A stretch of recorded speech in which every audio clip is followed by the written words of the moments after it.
Yeah, and then goal here is get through NumPy, ideally by 5.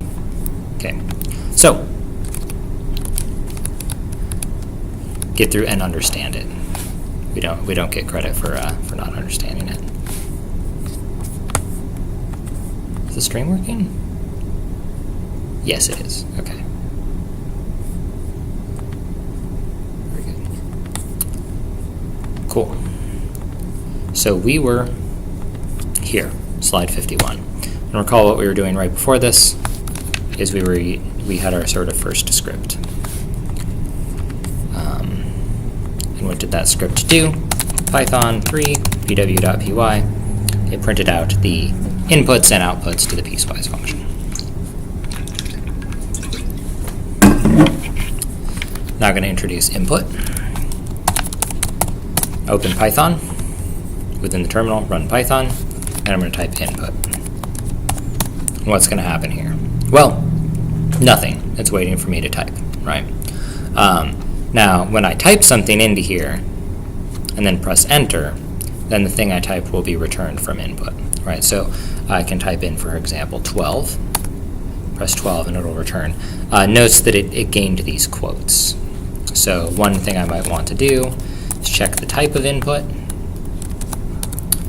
and I can say 12. You might want to try and put something inside those parentheses. We'll put a 13 there.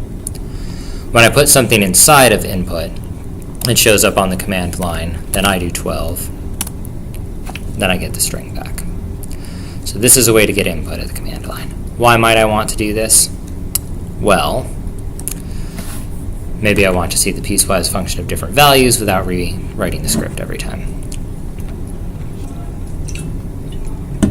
When do I want to do that in scientific computing? Oh, if I know if I have a way to compute how much fuel I need for my rocket, but I'm changing the mass of my rocket by a few grams here and there, right? So perhaps I have some big numerical computation and I just want to see what it evaluates to given different inputs, right? So we're going to check values without opening Python, without opening NeoVim. The only thing we want to do is we want to run something at the command line, and then we want to type into it. So let's go ahead and write a script that expects us to type in some information. Basically, this is the opposite of print. Print takes things we give print and puts them on the command line. Input takes things on the command line and puts them into Python. Okay. So we already demonstrated input, but let's show it again real quick. Something anything. Very good. Okay. The input function returns the text that is typed in. So let's go ahead and make a script real quick. I'm going to call this reply. I was going to call it echo, and echo is taken. Echo already exists. Whoops. So we have to make reply. So I'm going to nvim reply.py. I'm going to say x. Nope. I'm going to press I and enter insert mode. I'm going to say x equals input. And then I'm going to print x. I'm going to press escape. I'm going to press colon, and I'm going to press x to save and exit. I'm going to Python 3 reply.py. I pressed tab to autocomplete there. That's how I got this to type so fast. That's a single keystroke. It doesn't work on R because there's two things that start with R. There's only one thing that starts with RE. I think the same thing is true with Python. What's your favorite word? Water. Yeah. Got a favorite? No. Mine's blimp. Okay. Wait. Blimp. Like an airship? Oh. Yeah. These things. Oh, wow. Yeah. Zeppelins, dirigibles, dirigibles. Yeah, here we can do this one. Dirigible. Yeah, same thing. Zeppelin. Okay. I like blimp. It's 5 letters, so it can be a wordle word. Okay, so there's reply. I think I can probably get more than one word, so I can probably do blimp, dirigible, Zeppelin. I actually don't know how to spell dirigible. There you go. Cool. So we did that. Since we're here, I'd like to point out we don't actually have to use a variable here. I'm now going to do something unusual. I'm going to delete this entire line with a single command. I'm going to press D twice. D stands for delete, and when you do something twice, it does the whole line. I'm going to use $sign to go to the end of the line, and then I'm going to press I to switch into insert mode. I'm going to press backspace to do print, and then I'm just going to print input. I hit escape :X. Oops, that's not what I meant to do. Escape :X, and then we'll Python 3 reply.py hello dirigible. And the code functions the same way. Very good.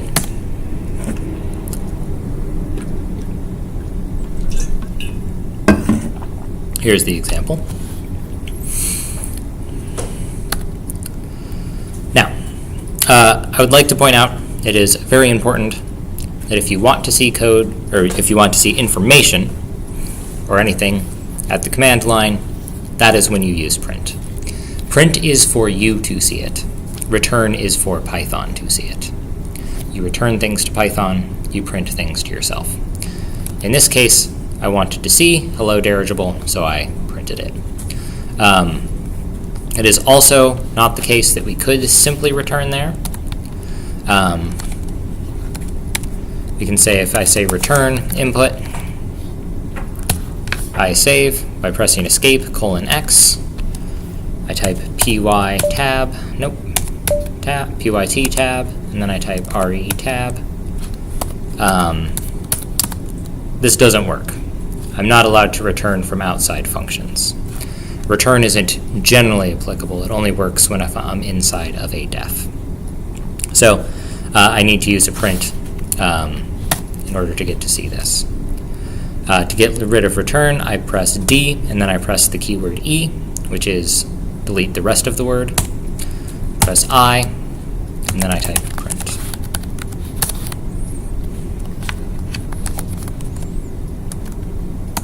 All right, does that all make sense to you? Okay, let's get into a little bit of data types. We don't need too many data types. This isn't really part of NeoVim, but it's relevant for using NeoVim. So let's go into piecewise.py and try and run it on an input.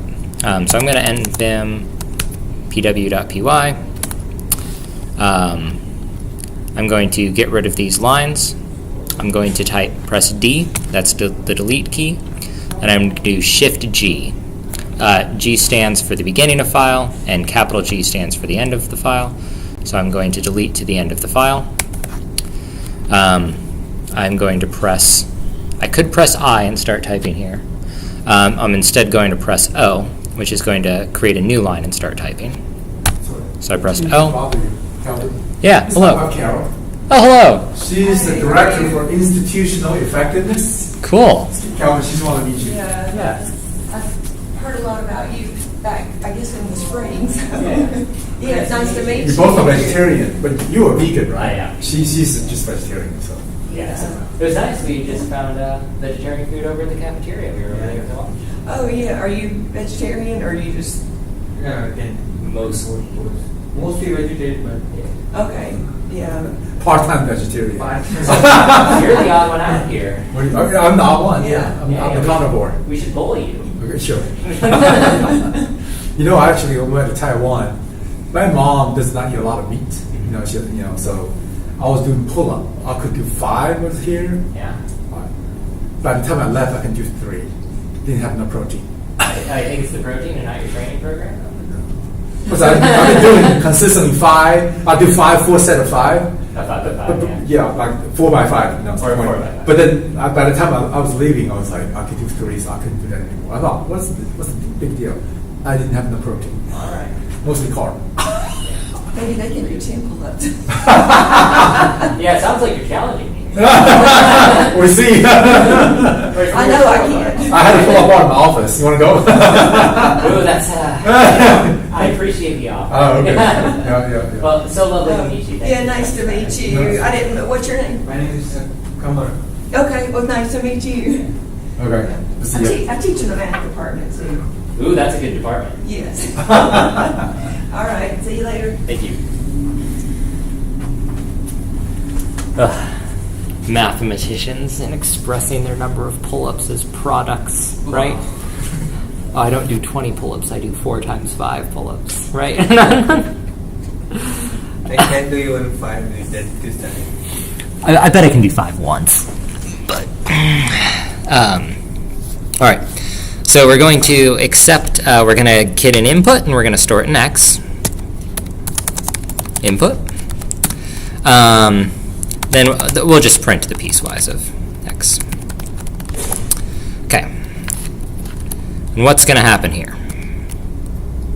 Form your hypothesis for what will happen. Take a look. Oh, excuse me. Okay, I have piecewise. This function where we compute values. I'm going to take X. I'm going to set it to be my input, and I'm going to print the piecewise of X. Okay. Python piecewise. Okay, what should I type in?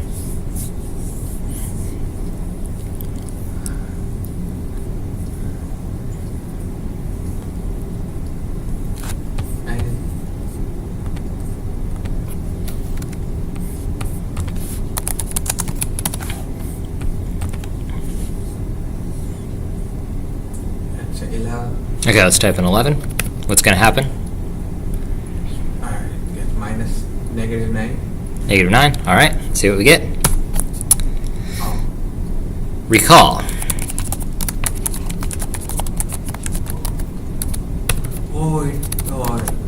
It written string, that's why. It's a string, right? Yeah.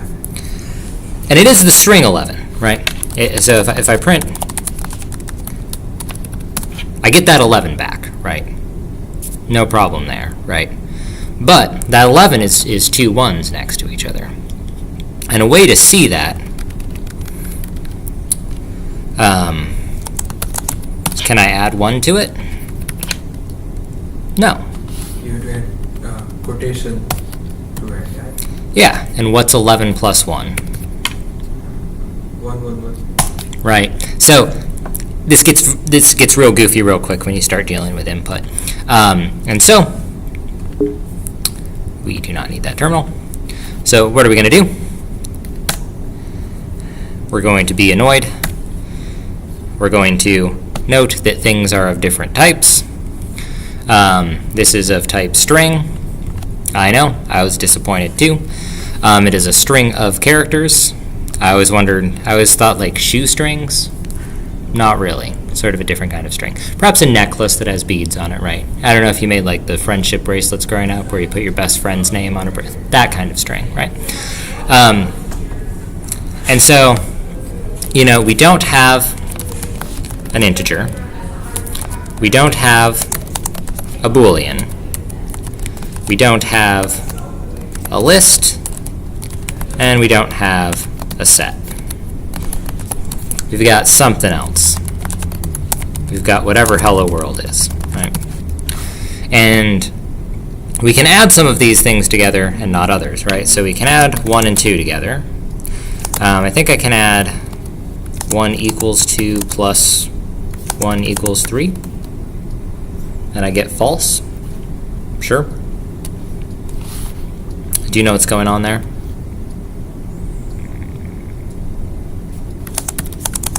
It's the same as this. Yeah.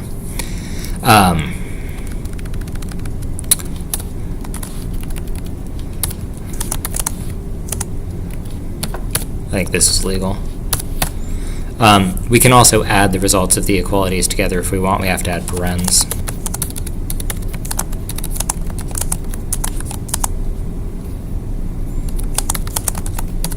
That's allowed for some reason.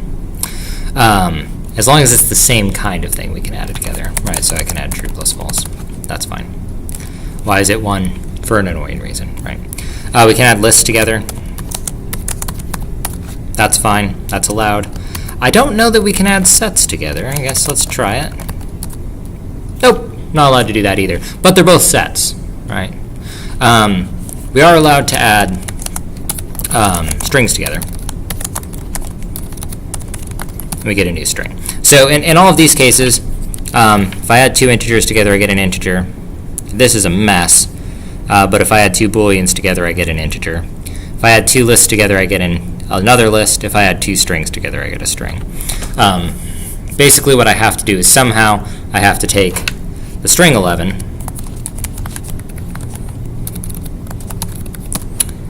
somehow I have to take it, and I can store that in an integer or in a variable. Somehow I have to take this 11 and I have to turn this 11 into a numerical value, right?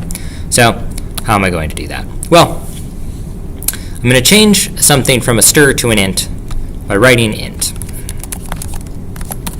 That was easy. I know you don't believe me. You're skeptical. Why would you trust me, right? But there it is. And what I can in fact do is I can add these values together, and I will not get 1, 2, 3, 4. Which is what I would get if they were strings. Right. So the only thing we really have to do here is we have to turn something into an int after we get it from input. And now x is an 11, and we can do things like raise x to the second power. Okay? So let's go ahead and try this out. We've done it, but let's work with some intermediate values so you can see it. We'll use 13 now. This is 13. The type of x is string. Got to match case, right? Let's set y equal to int of x. What's the type of y? It's an int, right? Is y less than 11? Nope, but I am allowed to compare it to 11, right? If I say y is less than 11, then we have a big problem, right? So, all I have to do is put one of these little int things inside PW. And so we see it's right here. Okay, so let's go ahead and do that. Nope, I'm supposed to Control D, nvim pw.py. I'm going to do Shift G to jump to the end of the file. And I guess I will do I here, and I will say y equals int of x. I will say z equals piecewise of y, and then I will print z. I want to delete the rest of this line. I could just press delete a bunch of times, that's fine. Instead, I'm going to escape.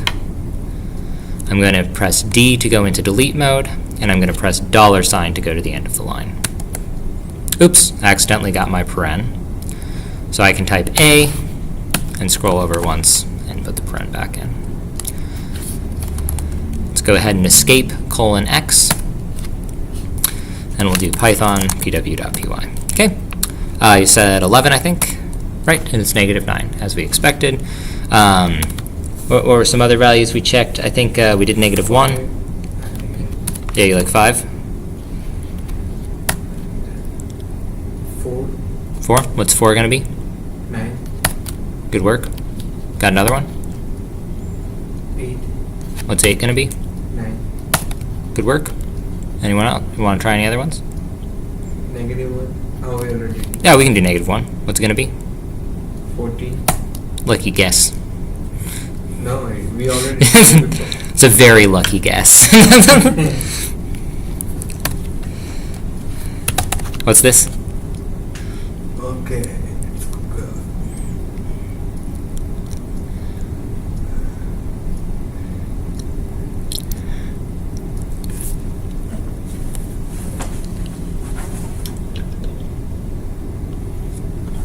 -98. I think so too. Lucky guess. The computer did it much faster than we did, I noticed. Yeah. Here you go. Here's an example. Time for your exercise.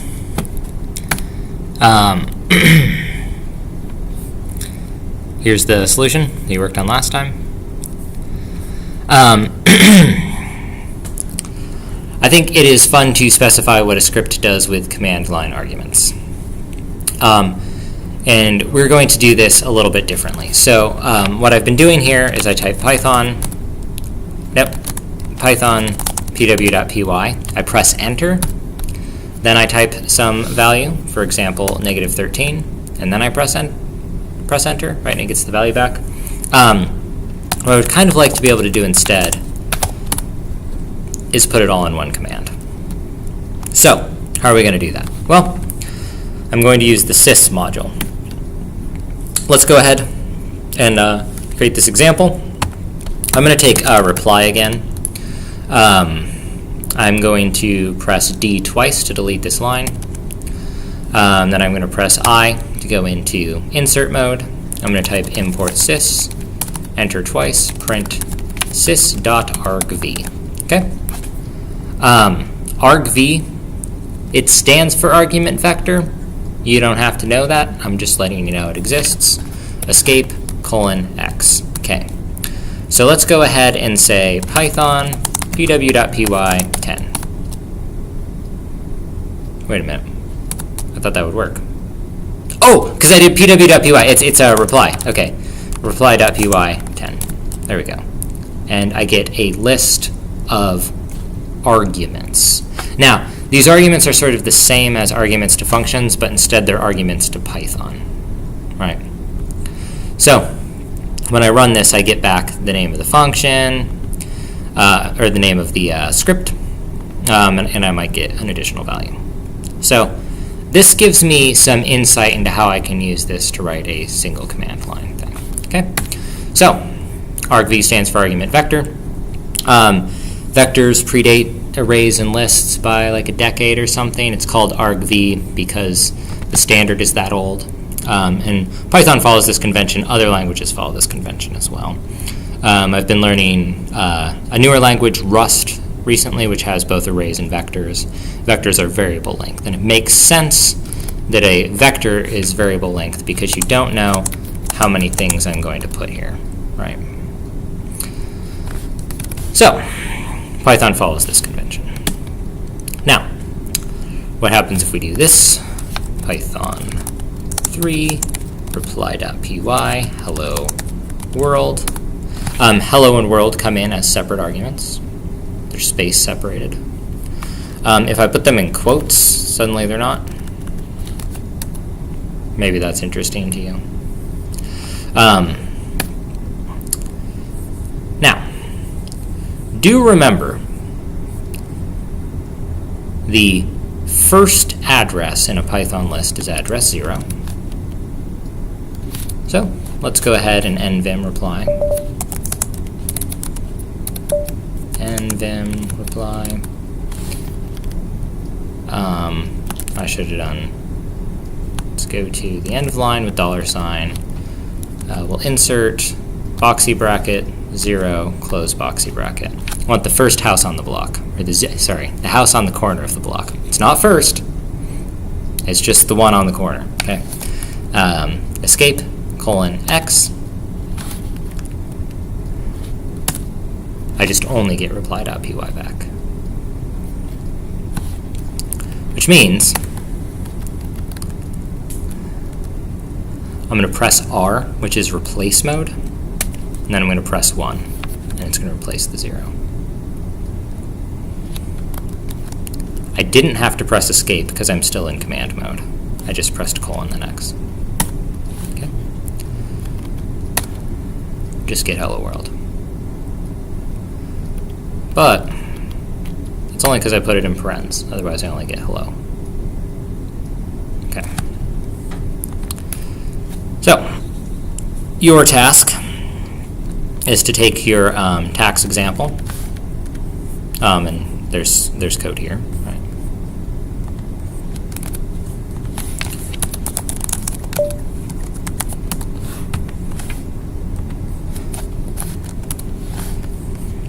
Take the tax example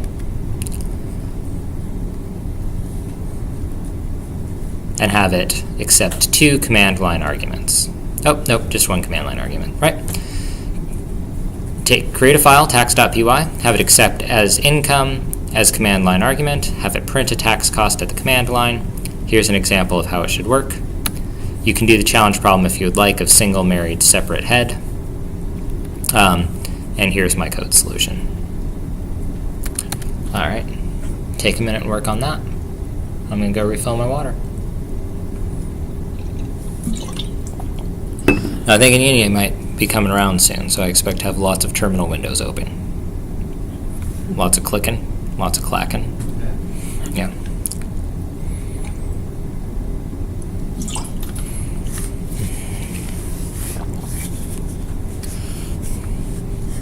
That's a typo. That should say 40.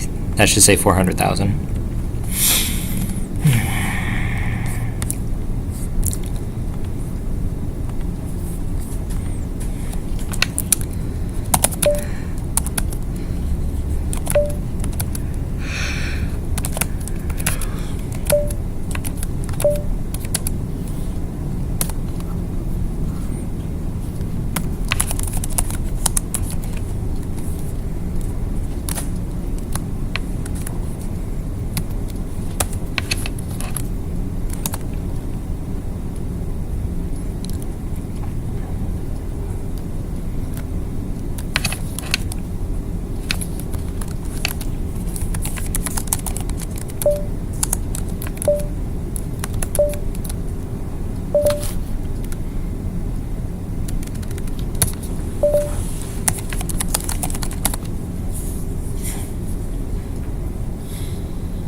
I don't think there are any other typos in this file. Hopefully not.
think you want to try the Windows terminal.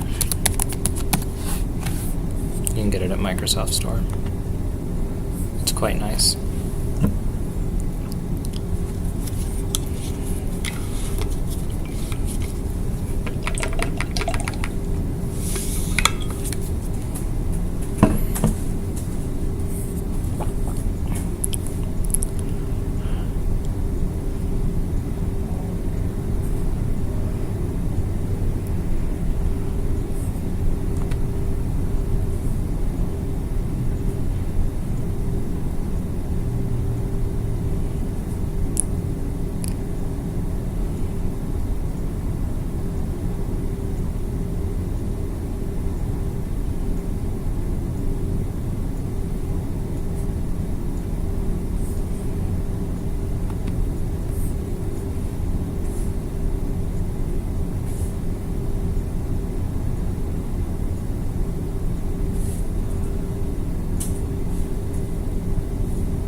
doesn't change in the code. Have you saved as a .py file? Yes. Let me take a look.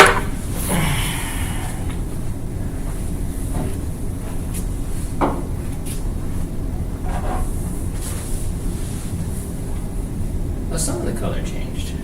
Just some. Yeah. I'm guessing those are just the Windows colors. Exit, right? Yeah. Escape. Yeah.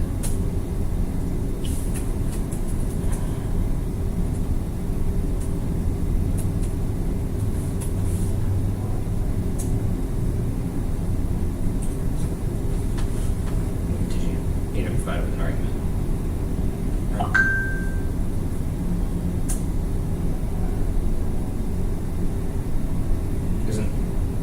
How is that? That's just the code I provided, right?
Oh, no, I'll come. Birthday party. When's your birthday? June 1. Mine Tuesday. Yesterday.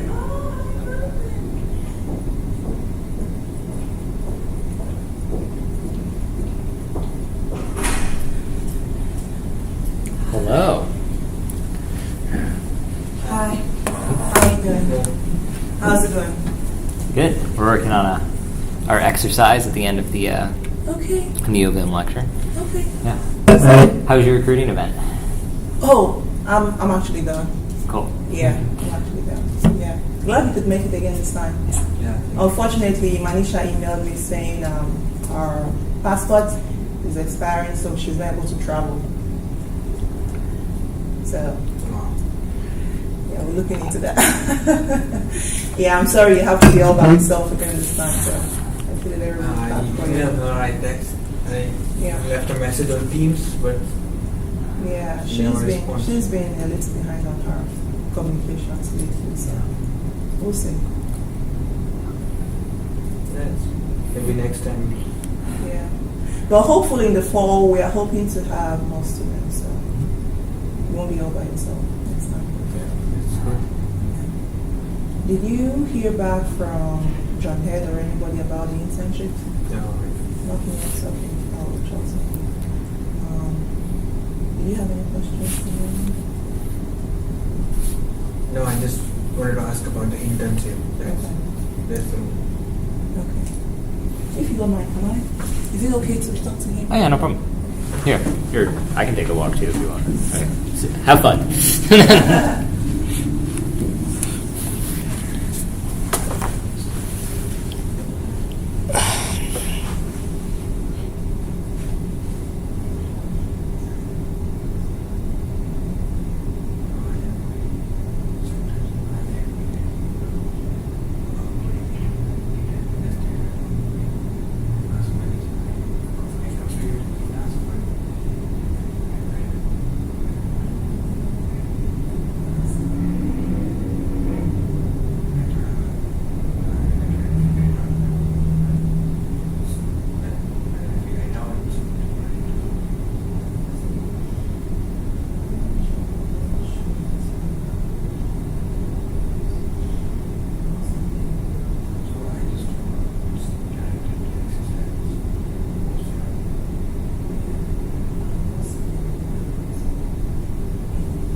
Take care. Yeah. Yeah. Safe flight. Oh yeah. Thank you. Have a nice day. Oh, I'm taking you to the airport, right? Okay. Cool. Are you at? It doesn't matter because we both have to be here on Sunday. Yeah. Okay. Cool. What airlines do you fly? Delta for me. Yeah. To Atlanta. Delta. Yeah. There's only one airline that flies straight Portland to Atlanta. Otherwise, I have to connect through something. I can take like American or United, but then I'm going through one of their hubs. I think American goes through like, shoot, I don't remember where American goes through. United always goes through Denver or Chicago. Yeah, even I came from Florida in Delta, Mm-hmm. but Yeah. I'm going back in Frontier. Oh, Frontier. Yeah. Good for you. Last time. Yeah, I don't know. Frontier was pretty Last nice time, airline. when I fly back, last time was also Frontier. Maybe they only go in one direction. Yeah, They're just but steadily building up a stack of Frontier is- planes. Yeah. I thought I would never fly in Frontier, but you know what happened? We're pretty far from the Frontier.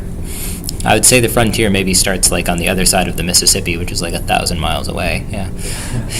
From I think maybe New Orleans or maybe Yeah. I don't know. Cool. Frontier is- Hey, I pick the cheapest flight every time, and they're like, "Oh, you might have to pay extra for a bag on that airline." It's like Yeah, that doesn't affect me at all. That's what they do with me last Yeah. time when I go flew from here. Yeah, they try.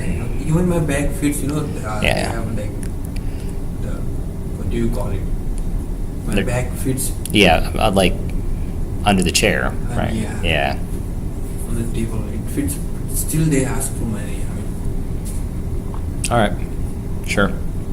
I hope they don't do this in this time. So Yeah, that's annoying. It's like $35 or something too, probably, right? Maybe even more now, like I think 50. They took like last time they took like $25. Okay, that's not awful. That's. I mean, it's not great. How you doing on the exercise? I know you just got done chatting.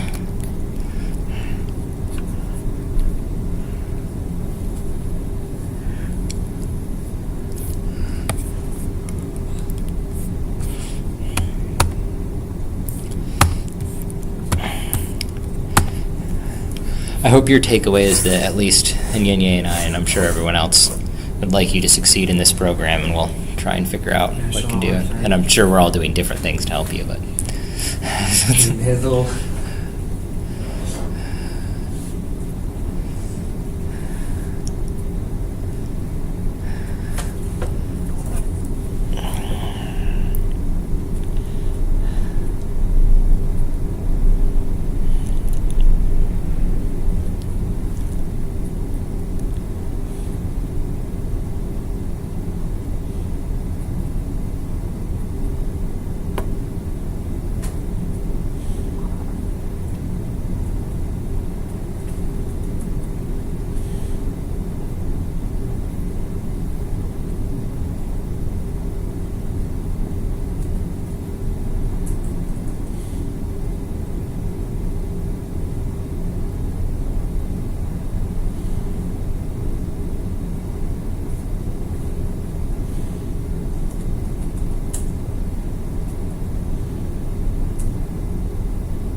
All right. What is? Hold on. I'll quiz you on some. I need to make it. Okay. Income hourly tax. All right. So, let's see. Do I have tax? Income tax. Okay.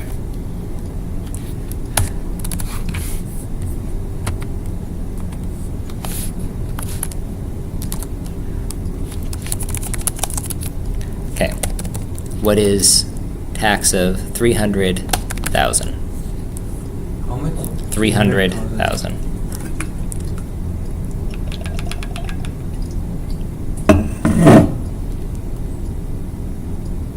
$82,529. Cool. What is it of 600,000?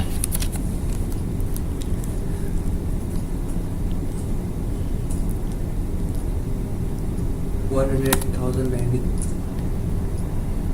317. Cool. Sounds good. Oh, we should try one more. What is it of 5,000?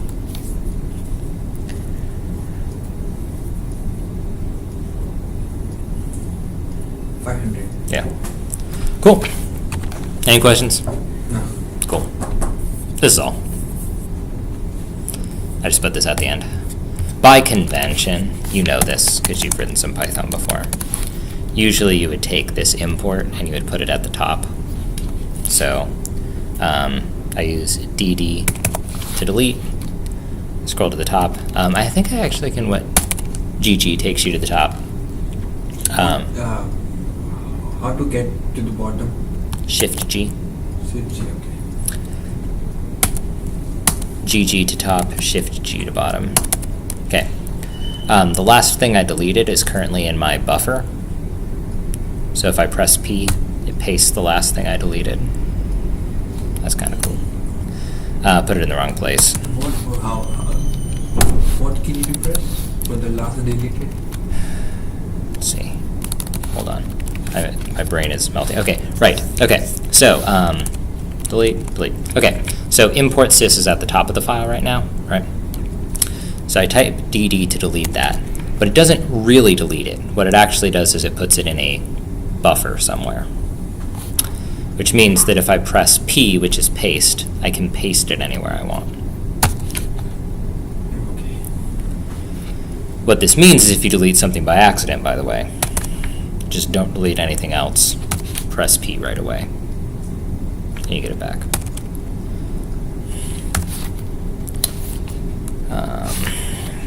Let's fix my new lines here.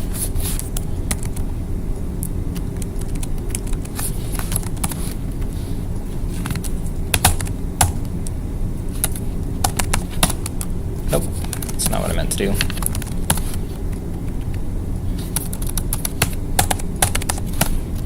That looks about right. Okay, cool. Good job. That's NeoVim. Hope you had fun working with it. We'll incorporate more NeoVim over time. Now we're going to do the shell. What's the shell? The shell is this thing. The shell is the thing we've been working in, right? So let's go ahead and clear that. We'll start again. Make sure stream is healthy. Stream looks healthy. Okay. Very good. Shell. Okay. Why do we use the shell? The answer is very, very simple in scientific computing, which is that oftentimes a lot of scientific computing is running big models and files and stuff, and you run them on some cluster computer owned by a university or a national lab, right? So I actually haven't really done any scientific computing.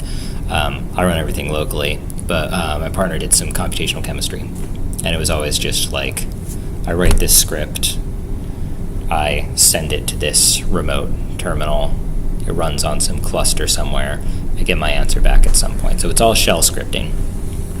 And to a certain degree, in this class, right, I'm going to teach you the things that you would write to run on the cluster as well, but it's also important to be able to get them onto the cluster, right? This is what the shell means to me. Command line shell. I had to call it something. I didn't really want to call it terminal. I didn't really want to call it terminal emulator. I didn't really want to call it command line. I'm just going to call it the shell, right? Shell scripting. Thus far, we've used the shell to run Python, NeoVim. We've also done one other thing, which is LS. NVim, Python, ls, all things that run in the shell. Put together a little diagram of what this looks like. So, nope. Is it function F11? Yes. Okay. So here I am in the terminal, and I just want to illustrate all of the edges of this graph. So I'm currently in the terminal, and the way I verify I'm in the terminal is I type ls, and ls takes me from the terminal and puts me in the terminal. That's crazy that that's still there. Okay, right. If I type Python 3, it puts me into Python. It's clearly labeled. And then if I type exit, it takes me out of Python. If I type nvim, it puts me into neovim. And if I X, then it puts me back in the terminal. Now, the important thing about this is that if I type nvim and then I type ls, I don't get a list of files, right? Let's see. Q exclamation point to avoid saving. If I type Python 3 and then I type nvim, I don't get nvim, right? The terminal itself, like neovim, is also kind of modal, right? Really, there's different programmings running in the terminal, and then some of them, like Python and nvim, can also have modes inside of them, right? And so one of them is ls, but there's others. So if I type echo, that doesn't really do anything, but what can I do? If I ping Google's DNS server, this thing runs until I stop it. This will use my terminal forever. And you'll see we are 20 milliseconds from the closest Google server, which if we knew the speed of light, we'd know about how far away it is then. And we could do a really fun thing where we walk around town and plug in different places and see how far it is and try and triangulate it. But unfortunately, we have other things we have to do. Okay, so that's the shell. Now, function F11. Okay, so shell scripting, it's used to do a lot of things, but one of the things it's used to do is control supercomputing clusters. As a rule, they all run shell scripts on them some way. Some of them I don't even think necessarily run on Linux under the hood, but they still use the Linux command shell because they have to use some shell. Right? The big things that have historically been run on clusters are climate models and the protein folding problem. The protein folding problem got cracked by Google DeepMind eventually, so people aren't working on that much anymore. But allegedly what happened is they spent some number of years training a machine learning model, and then they ran on Google's data centers for like 3 months. So they started a program and it finished 3 months later. And so, yeah, that wasn't running on someone's desktop device. That was running on a data center somewhere, right? Costing millions and millions of dollars, tons of energy, running full time. But it was dispatched over a shell script. No one was dragging and dropping things on the Windows, terminal running that. This is sometimes called HPC for high performance computing. Certainly protein folding is high performance computing. Climate modeling, you can kind of do sort of at whatever level you want, right? It would not be that difficult for me to just look at an API for like weather.com, look up all the weather today, and then use that to predict the weather tomorrow, which will be roughly the same as today on average, right? Good climate modeling is hard. Figuring out how fast the planet's going to warm up over the next 8 years is non-trivial, right? So that uses a lot of computing power. I'm not giving you access to a cluster this term because I don't have a cluster I can give you, but I am going to make you use the shell because I don't think you can really do scientific computing if you can't use the shell. I don't really think you want to be claiming you can do computer science without using the shell. Obviously, there's computer scientists that don't use the shell, but I don't know why there are, right? To me, the shell is the easiest and fastest way to do most of the things a computer scientist would do. One of the reasons it's the easiest and the fastest is sort of the same things we talked about with an IDE, right? You can organize all of your files on Google Drive. In theory, that's possible. I've never met anyone that's done it, right? But Google Drive changes all the time. I remember when I first got my Gmail account, and I still have that Gmail account. A big selling point of Gmail was unlimited storage. And now Google is always telling me my storage is 90% full, no matter how much data I have on there, right? So when you use something like the shell script that isn't owned by a tech company that's trying to make money off of it, you can keep using the same techniques over and over time. You can write a script 20 years ago and use it again today. And in fact, there are some scripts that are about as old as I am I've run networking scripts from 91, which was before I was born, and they work, right? Shell scripting is portable. I believe it works everywhere on Earth the same way. Some of the stuff is attached to English if you go back far enough in time, right? Like ls is inspired by list. CD is another one, is inspired by change directory. You could argue those aren't really English words anymore, right? So I don't know if you learned about shell scripting in a different first language, right? But ls and CD are they're sort of just part of computing now. So whatever my first language is, I'm probably still familiar with ls and CD, and they're more meaningful than trying to ascribe to them some English meaning, right? So that's really nice. I've been consistently annoyed throughout my professional career, most especially with Python, but with some other languages, that it still uses English language for and while, and it doesn't even really use them the way English uses them, right? This has to be colossally confusing to everyone. I really feel for like a Spanish native speaker. There's two different words in Spanish that both translate to for. Neither one of them are that close to what the English language for loop is named for. It's obnoxious, right? But CD doesn't mean anything, right? I will say, and this is something to look out for, my initials are CD, and the first time I taught a class with shell scripting, everyone typed their initials instead of CD. So do not type your own initials, right? When I type CD, it's not referring to compact disk, right? Yeah. Oh, whoops. Oh, that was really far forward. Okay. So, what are we doing? Welcome back. I want to ask, how are you liking the class so far? Is it good? Do you have any need to change the class, or is this okay? I'm having a good time. How are you doing? Okay, all right. Cool. Thank you. Thank you. Bye-bye.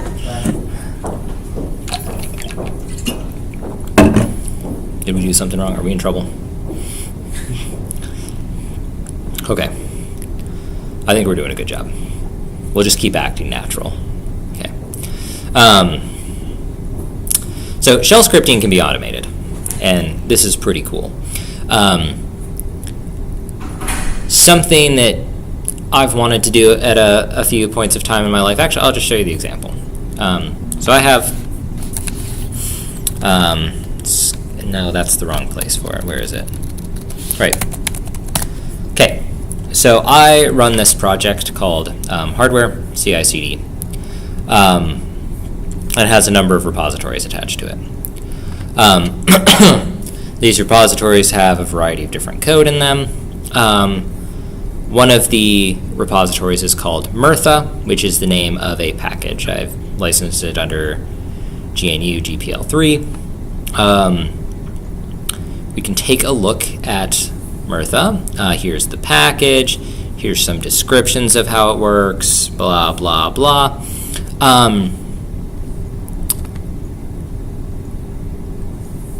Here's how it's built.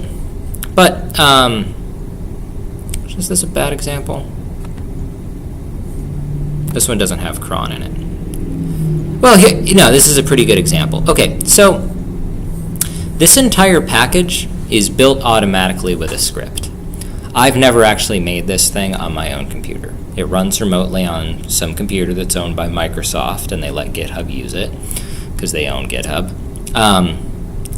And like some amount of nonsense happens, right? So I do a git checkout, I do some Docker stuff, and then I push and make, right? It's all automatic. I don't have to think about any of it.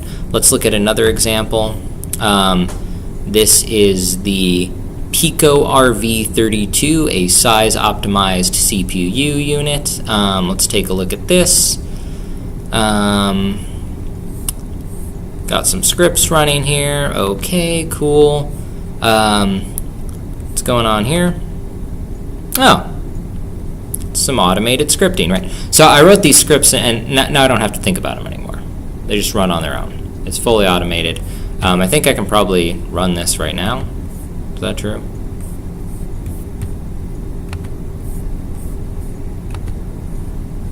Maybe. I don't know. I don't actually know how GitHub works.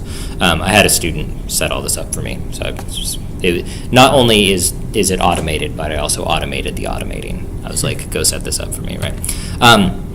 And One of the ways you can do this is there's cron. I can use man to look up the manual for something, and then I can do cron. Cron executes scheduled events at a certain time. Cool, right? I'm not like super experienced at how cron works. Seems to be a bit of a hassle to set up, but if you want your computer to check for updates every Sunday at 2 p.m., set it up automatically. And that's my example here, Sunday at 2 p.m., right? So set up a cron job. Maybe you can have it run while you're getting lunch if you're at the office or something, right? And this is how people set up daily builds. So I updated my Firefox last night. I was using an older version. I didn't realize that. Firefox releases a nightly build. They push something out every night. So some cron job somewhere at Firefox is pushing out the nightly build, and then I can set up my computer in the morning to grab the nightly build from Firefox and then run that day. And I can use software that's never 24 hours old, right? And I can do all of that without ever installing anything myself. That's kind of cool, right? Very difficult to do that on Windows, where you don't have the automation settings, or Mac, right? But very easy to do on a remote server, right? So maybe you want to collect weather data every 24 hours. No problem, you can do that with a cron job, right? After speaking some effusive praise of the shell, I should also tell you why it's bad. People love clicking on stuff. I've noticed humans, when they grow up, one of the first things they do is they start grabbing things, and they don't start typing, right? They want to grab the thing, right? Very few people, when they're toddlers, are asking for command line access to the world. Usually they manipulate it with their hands. So I think it's much more natural to click things, right? And you see that with, I don't know, people like doing this. And they're allowed to like doing that, right? The shell is a bit of a hassle because it is operating system dependent. I think for scientific computing it is mandatory to know Bash. Bash is not built into Windows, so you have to take some steps to get Bash on Windows. Some students say it has a steep learning curve. I think the real thing that Bash has the shell has that separates it from other places you type is what I call a sense of place. Everything you do in a shell script is relative to the file system. If you used Google Docs your entire life, you probably don't have a strong sense of what a file system is. When people started using file systems, right, they used the term file system because it was based on old filing cabinets that had directories, that had files inside folders. And everyone had an intuitive sense of this notion of organizing and putting things together in nested hierarchies, right? I don't think there's a metaphor like that anymore, right? Search bars kind of came in and now everyone searches for everything. And you sort of feel like you want to be searching for things at the terminal and in the command line all the time now. I find searching for things frustrating because I rarely find exactly what I want on the first time, so I use the shell instead. But you sort of have to build up the stamina of working with the shell to get the benefits of always knowing where everything is, right? I can give an example just quickly. So I'm on this device. I'm going to use the tree command. And you'll see everything is all sorted nicely for me, right? I have a bunch of Rust projects, I have some Python projects, I have some documents, I have some downloads. I was downloading, I don't know what those. Oh, those are textbooks. I was downloading some physics textbooks because it's a scientific computing class. I was trying to learn electronics, right? Got some screenshots. What's this? Oh, this is the files for this class, right? And so on. So this is sort of the directory I can see here. I wonder what happens if I do tree. I don't know. Do I maybe have like a simpler? I don't know. Let's see. We can do tree documents, and I bet that's smaller. There's nothing in there, right? Maybe I can do tree snap. Much smaller, right? Fits on one screen, right? So I can kind of see what's going on here. And you can see my current Firefox version. There it is. I just updated it. I'm very proud of that. I got it to work last night. So there is this thing you have to learn, but it's probably something you should have learned anyways, right? I'm going to introduce you now to the notion of git bash. Git bash is my recommendation for how to get used to the bash command sort of scripting language on Windows. This was going to tentatively be a tough part of the course because the Windows people and the Mac people had to do a separate thing for a while. We only have Windows people, so that's a great benefit to us. But I'm going to try and get you to set up git bash on your device. Have you used git, the git command line thing before? If I type this, is that familiar to you? Yes. Okay. Do you have it set up on that computer? No, not this. Okay. I'm going to ask you to do that. And I'm going to ask you to do that to get bash. Bash is the probably most widely used command line language. Think more widely used than command.exe. And PowerShell on Windows, I think it's more widely used than Z Shell, which is what they have on Mac OS, even though Z Shell is quite similar. I think that's supposed to say command.exe, but I'm not actually sure. Windows has 2 shells, and I don't think either one of them has ever been used in scientific computing ever. So instead of using these command shells, I'm going to ask you to set up git bash inside the Windows terminal, and there is an appendix for how to do that that is right here. You can also view these as slides. I don't know if you want slides or README. That is up to you.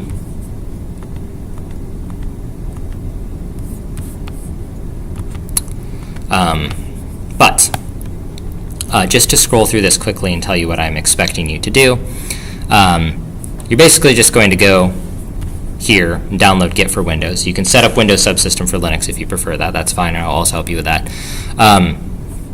There's a bunch of options when you set up Git bash, and so I sort of wanted to guide you through how to set those up. And then you're going to go into Windows Terminal and set it to be able to use git bash from within Windows Terminal. And so that's the end-to-end stages that I would like you to do. I went through this on Windows, and I think I wrote down everything you're supposed to do. So why don't you go ahead and work on this.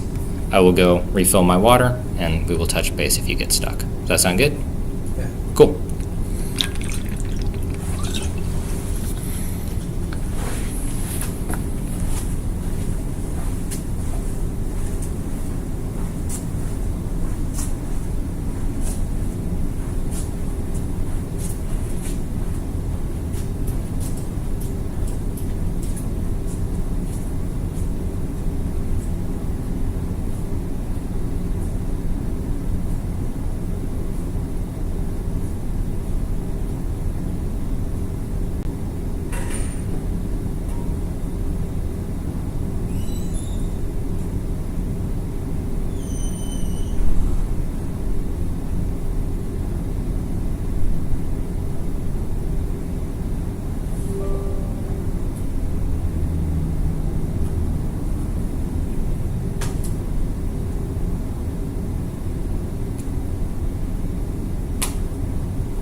think you will probably come to like Windows Terminal if you start using it that much. It's been generally well regarded.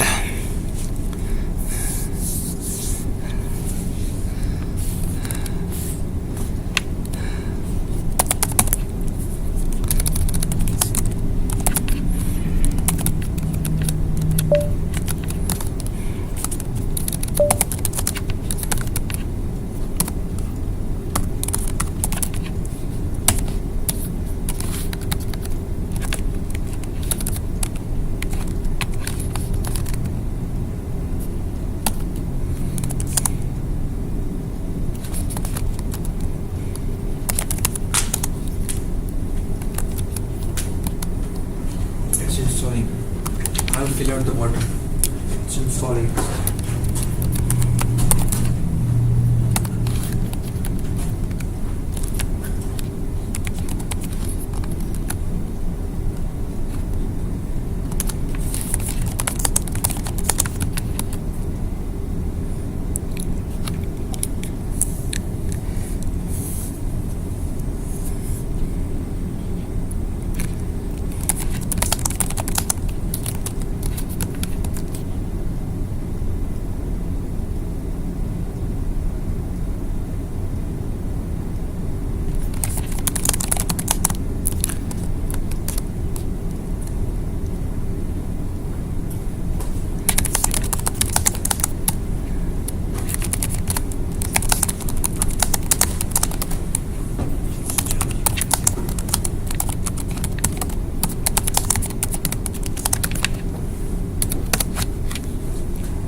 Still installing. Yeah, take a minute if it's installing. It's worth having it so you can follow along with the examples and stuff.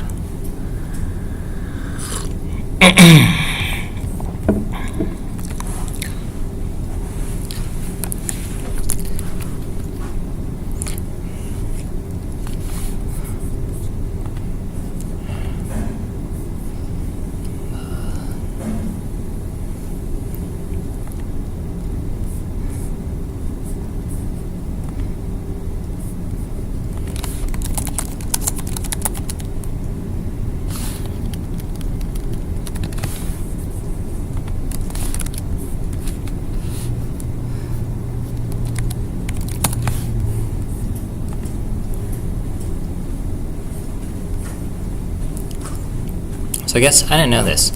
The Windows terminal is supposed to use GPU accelerated font rendering. So they want text to show up so fast on your screen, they use a GPU to display fonts. Seems like it would be hard to visually recognize that, right? Like fonts aren't that hard to see. So I don't know what's...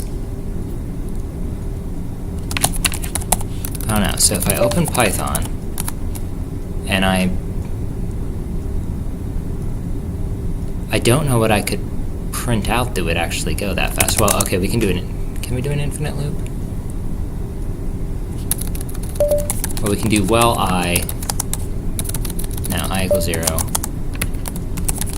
Well, print I, right? So, no, okay, that's not what I want to do. Python, I equals 1, well, I plus equals 1, print I. So if I do this, a lot of text is going to show up very fast, right? Yeah, maybe that is slow. That does kind of feel slow. I wonder if it would be notably faster on Windows. Because the only thing that's slowing this down is showing the text, right? Adding 1 to something doesn't take any time at all.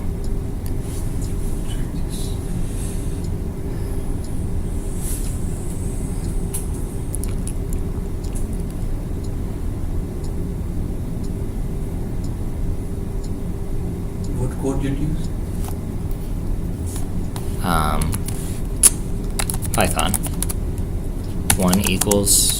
I equals 1, while I plus equals 1 print I.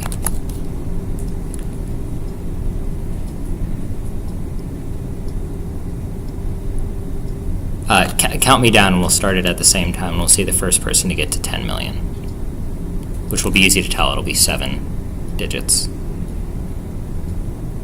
Ready? Okay.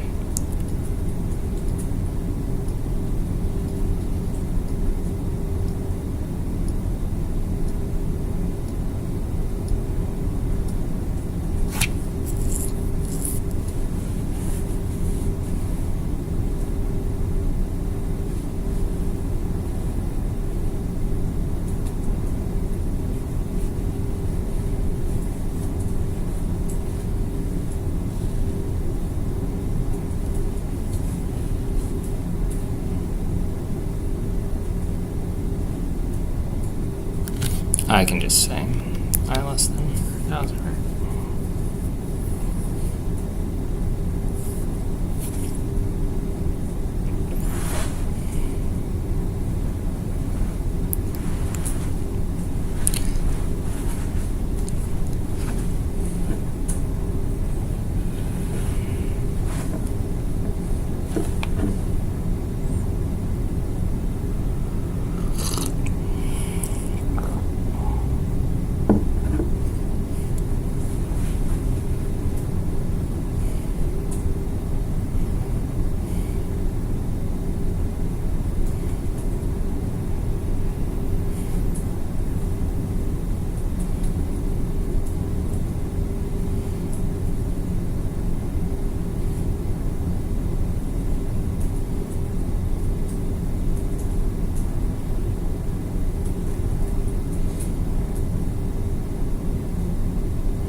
think that's the matrix simulation.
Pretty easy, just type LS and see if it works. You are here. Just uncheck both boxes and close the installer. On Windows terminal, click the downward facing arrow button next to the plus symbol button after my last step and I select it as. So, Windows terminal. Yes. Right. Doesn't say git. Oh, yeah, I did not see git bash there. Did you close and open it since doing the install?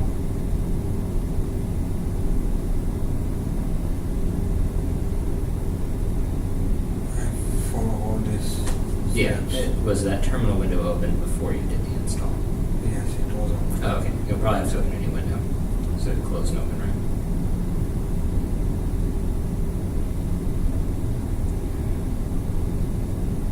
There it is.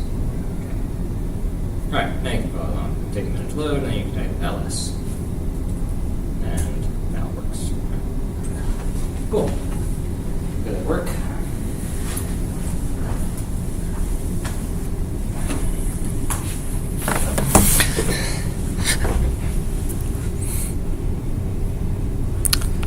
Okay, so I think we're all set with git bash. Okay.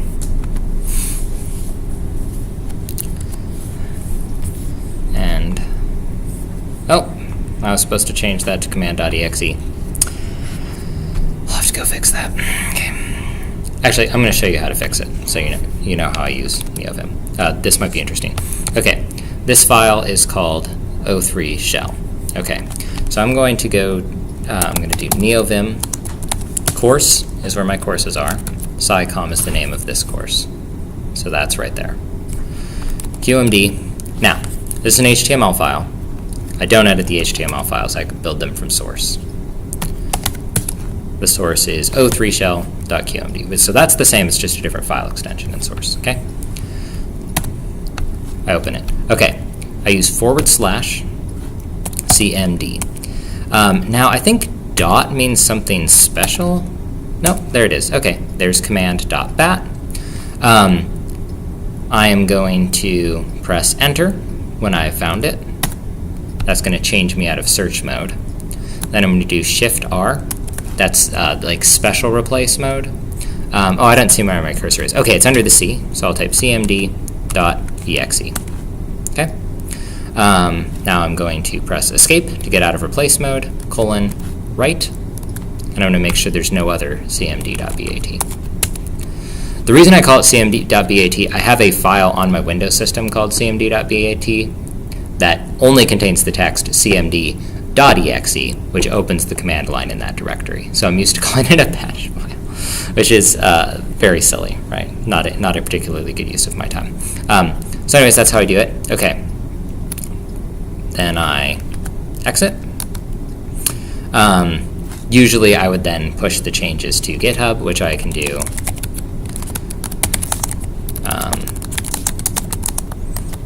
Update command bat to command exe. And then we git push. And that's how I change it.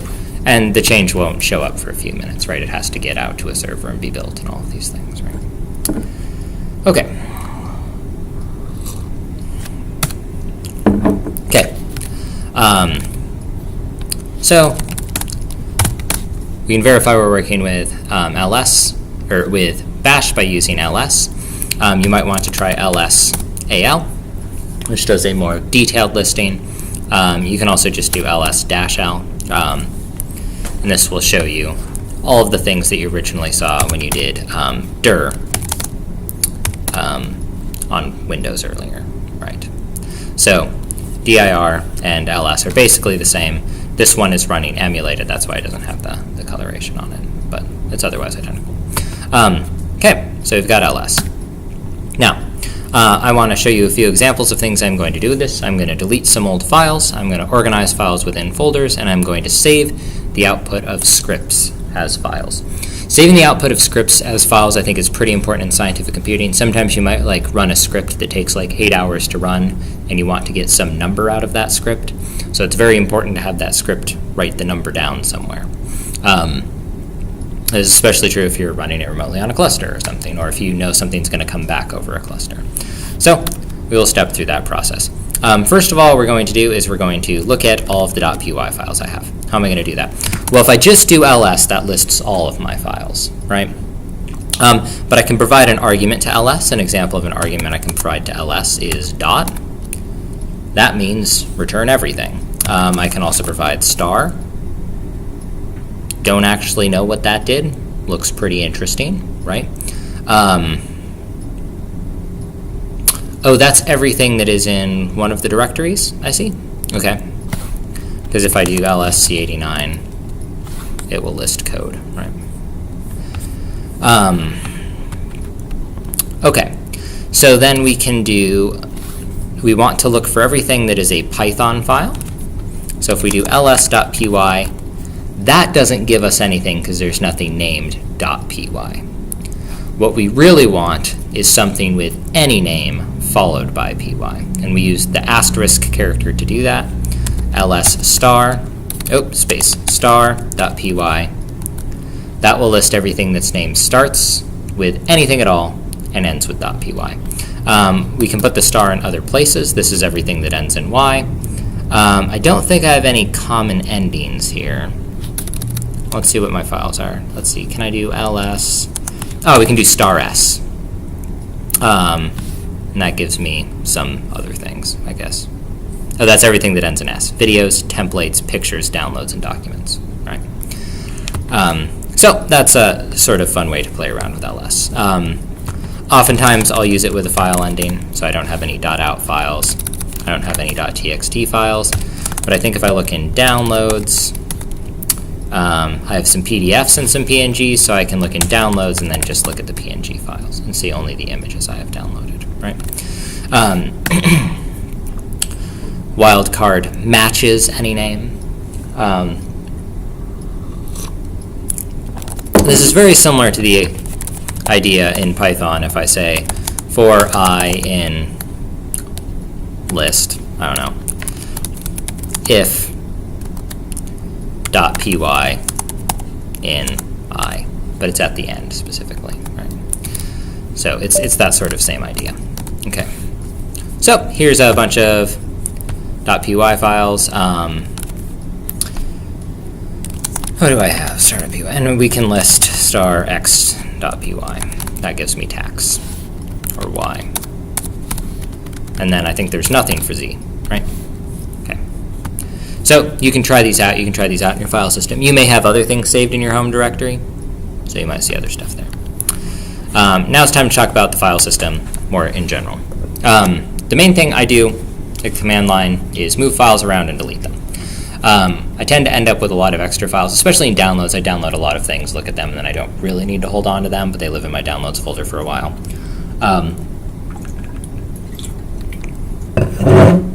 So I'm going to introduce RM, and I'm going to say this command is dangerous. Versus deleting files with delete inside the GUI, right? If you open up Windows File Explorer and click something and press delete, it will go to your recycling bin, and you can restore it if you deleted it by accident. If you remove it, it's gone. RM means it's gone. You can accidentally issue a command that deletes every file on your computer. That's allowed. I trust you not to do that. You're an adult, but I am letting you know this command is dangerous. Sometimes I have deleted large numbers of files. I deleted all of this course material when I was about halfway through developing it. Fortunately, I had a backup on another computer, right? But that was the reason I was able to get it back. But we can go through some examples. What are some things I don't need anymore?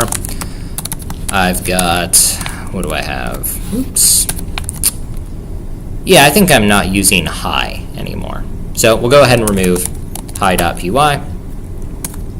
And then we'll see that it is gone. It does not exist. It is nowhere. That file is gone forever, and it doesn't show up when I list everything. So that's nice. It can be nice. I make lots of script files. Many of them I don't want to keep forever, so I get rid of a lot of them. I want to reiterate again, RM is dangerous.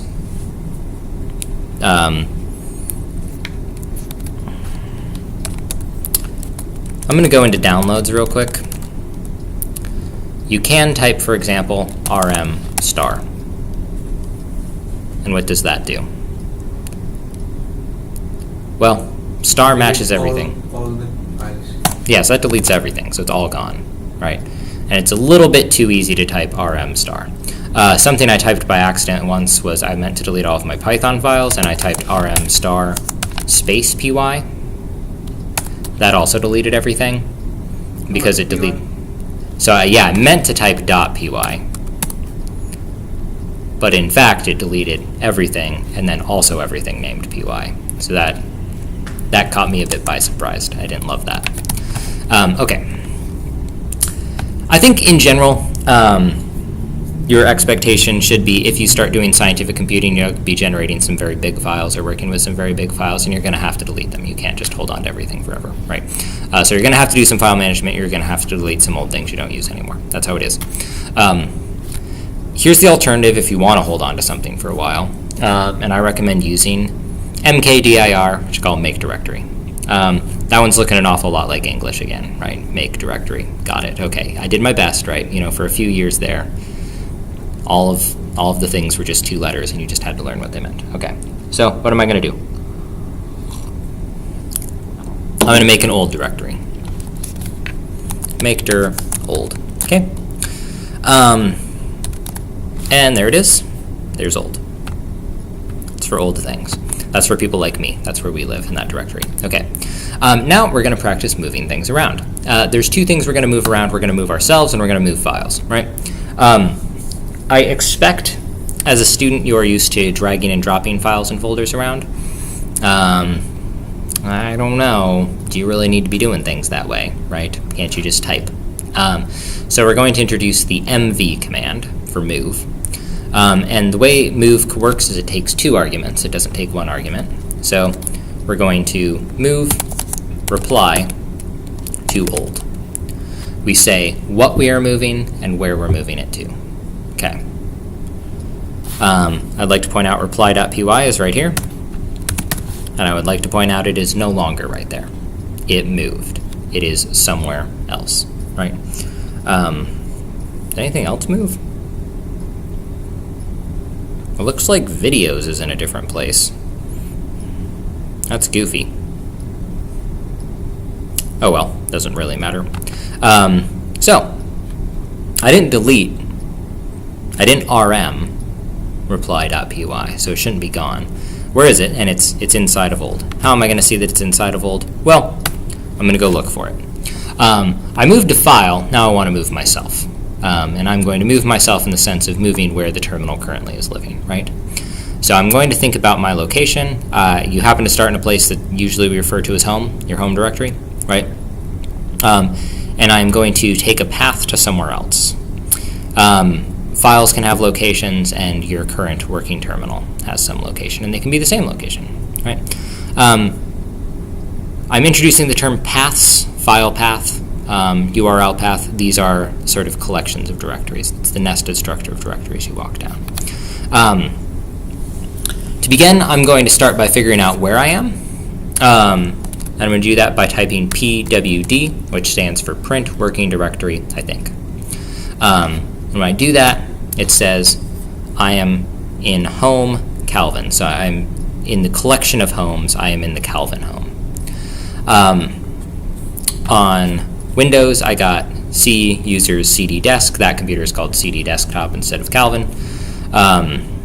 I think you'll probably get something called home user on Mac OS. I don't know what you'll see, but I suspect it'll be C users something, perhaps your name. C/users. Okay, cool. So that's PWD.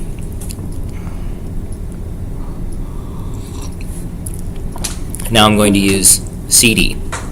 Again, I would like to note CD is not my initials here. It stands for change directory. I'm going to change directory, and I'm going to change directory to old. Old is a directory that I just created, so I know it exists. I'm going to CD space old. On some devices, including the one I'm currently working on, I will note that it now says that I am currently living in old. But if it doesn't say that, I can type PWD and quickly see that I have moved from home Calvin to home Calvin old. I am sort of in the old section of the Calvin section of home, right? Perhaps this is the closet in my room or something in our extended metaphor, right? I can also use ls there and see what is in the old section of Calvin's room, and I will see that I have reply.py, the py file we moved previously.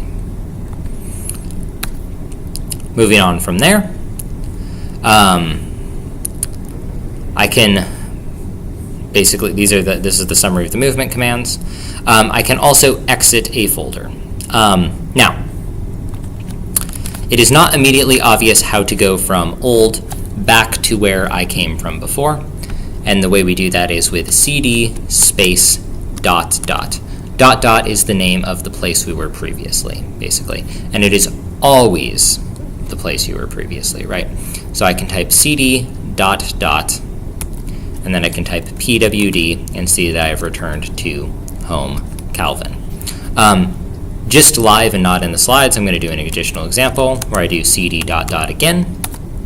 That takes me to home, and if I pwd, I'll see, well, I am only home. If I do an additional cd dot dot, and I type pwd, I will only be in slash. By convention, this is called root. This is where the operating system lives, right?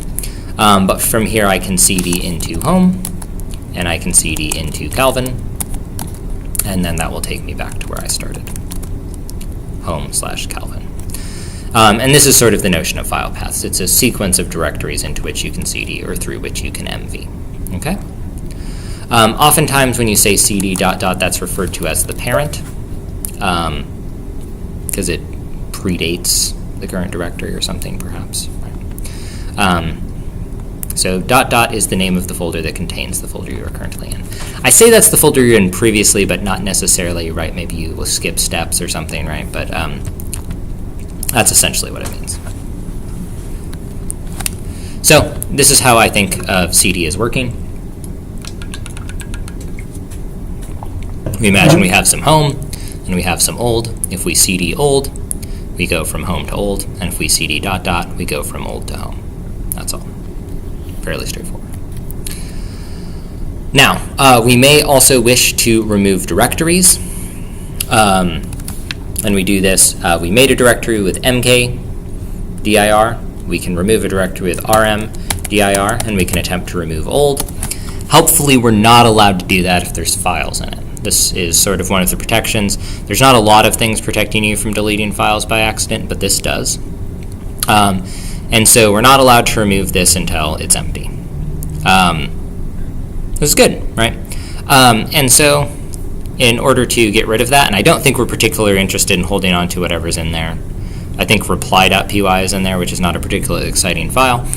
We probably are okay deleting that, but we have to go into that directory and remove the files within it before we can remove the directory. All right, let's take a look at some files, okay?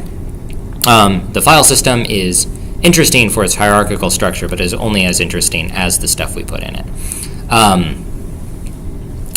We can use cat to see what is in files.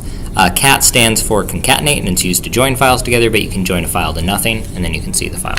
So let's take a look at an example. I'm going to list my Python files again so I know what to look at. Let's look at pw.py. There it is. That is the text content of the file. I use cat a lot. You see here, there's a stray I. That's from me trying to enter insert mode in Vim. You can tell I made these in Vim. That's not supposed to be there, right? And I don't actually know if that's a typo when I was making the slides or that's a typo when I was making args.py, because I made both in Vim. So certainly a typo occurred somewhere, but I don't know where. This one has no typos in it, which I can verify by running it. Great. Excuse me. So we can cat that and we can see what's in it, and we can also cat tax.py. And the same way we can verify what tax.py does by running it. Let's see, that takes a command line argument. That calculates your taxes. So this is a way we can use cat. Cat is quite useful. I mentioned cat is used to concatenate two files together. We can just put cat.py or pw.py and tax.py together. There's not really a reason to do that, but it's possible. And you can also cat star.py and just see all of your Python files. They're not labeled. This isn't a particularly helpful thing to do, but it is possible. Right. I use cat a lot. I use cat all the time. So far in this class, up until this point, I always opened something in NeoVim when I wanted to look at the text in it. I very rarely do that. I almost always open it in cat. There are ways to write two files other than NeoVim. Usually they're not too exciting. Maybe you want to create a file in a directory to make sure you don't delete it by accident, right? So you just create some file that doesn't have any content in it. We can do an example. I can move to old. I can touch some file.txt. I can ls. That file exists, but there's no content in that file. There's nothing in there. It's just a file that exists. Not too exciting. Something that is much more exciting to do is create files using echo. Here's an example of the echo command. I type echo space, and then I can type pretty much whatever I want. Here's an example of me typing whatever I want. You can put it in quotes. The quotes won't show up, but it's interpreted slightly differently. And here's the example with hello shell. So that's allowed. And that's sort of hello world of shell scripting, right?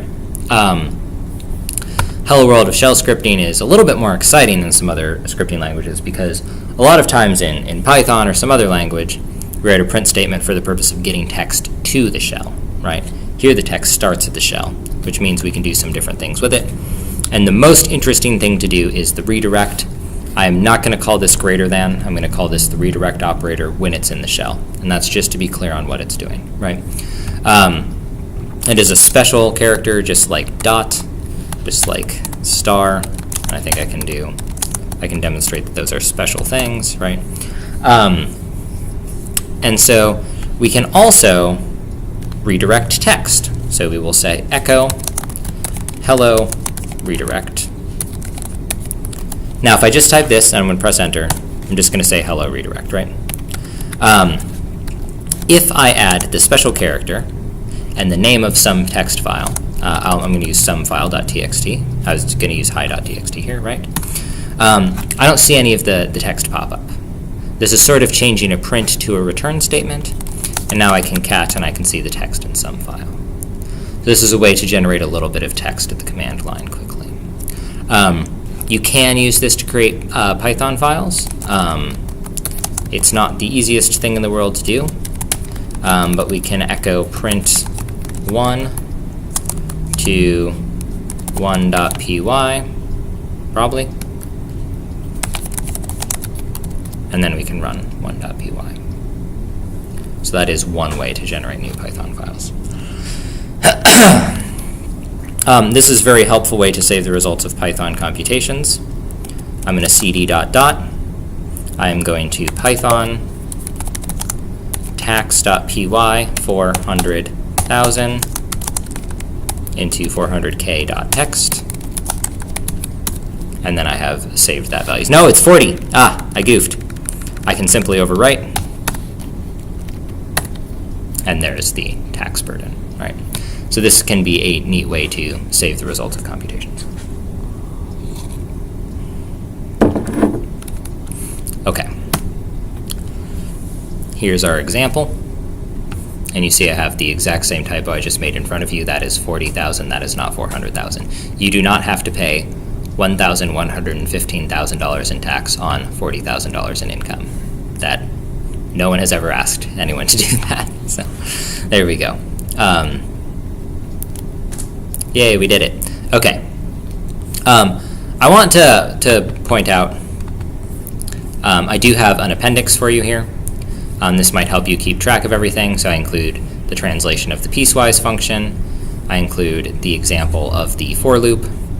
I have all of the neovim commands I used, including some that I didn't necessarily introduce in lecture, save as, right? And then I also have the bash commands I've used here: ls, rm, makedir, move, pwd, cd, echo, echo redirect, and cat, right? So these are all saved right here. And yeah, there's save as file, right? Okay.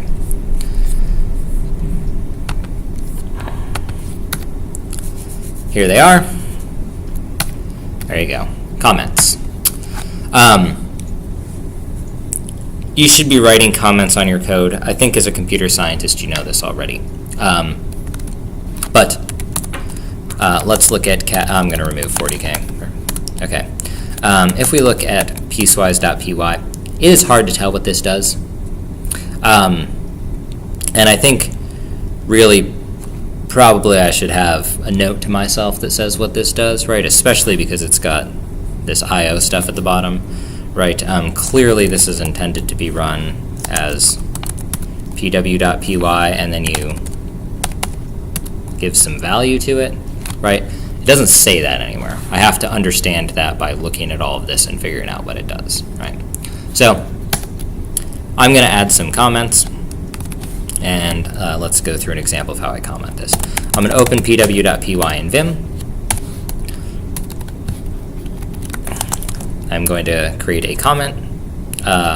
Computes the function defined in the slides over some input value x. I'll put x in quotes. And what this does, geez, I should even be more specific than that, right? This function,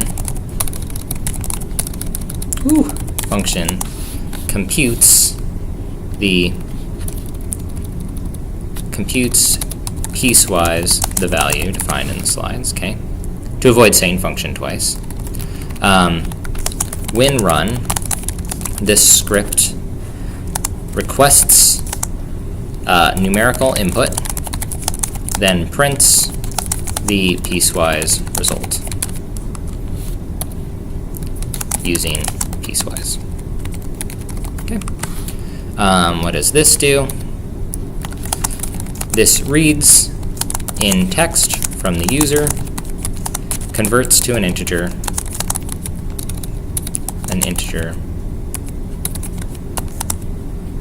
computes the piecewise value, then prints.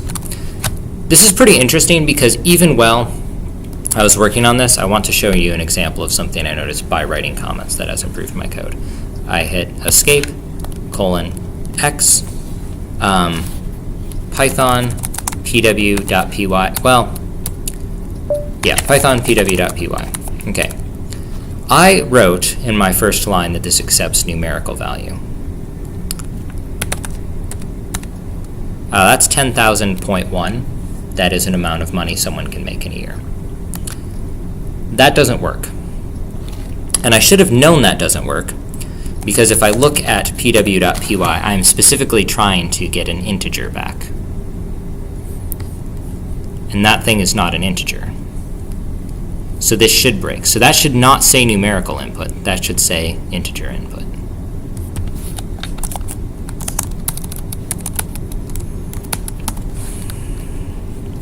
I'm going to use E to scroll to the end of words. So I'm going to press E, E, E, E, E, E. I'm going to come over here.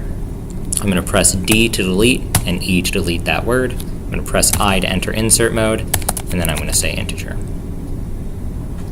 Escape, X. Okay. I habitually type ls oftentimes when I get back into the command line. I didn't mean to do that. It's just sort of like a tick I have that helps me keep track of what files I have in my directory. Okay. That is an example of writing comments. This is an extremely high effort I don't remember putting all of the work into writing that. Look how nice that is. That actually tells you what the code is doing, right? This is incredible. I'm very proud of that. So, wow. Man, that looks really great. I'm so taken with how good that looks. Okay. You know, sometimes you just got to appreciate yourself, right? You know, that your haters are out there, they're saying, you don't know how to write comments. And I was like, that was a great looking comment. I don't care what the haters say. But look at this comment. Look, I lined up the values, right? That's truly excellent work there. Okay.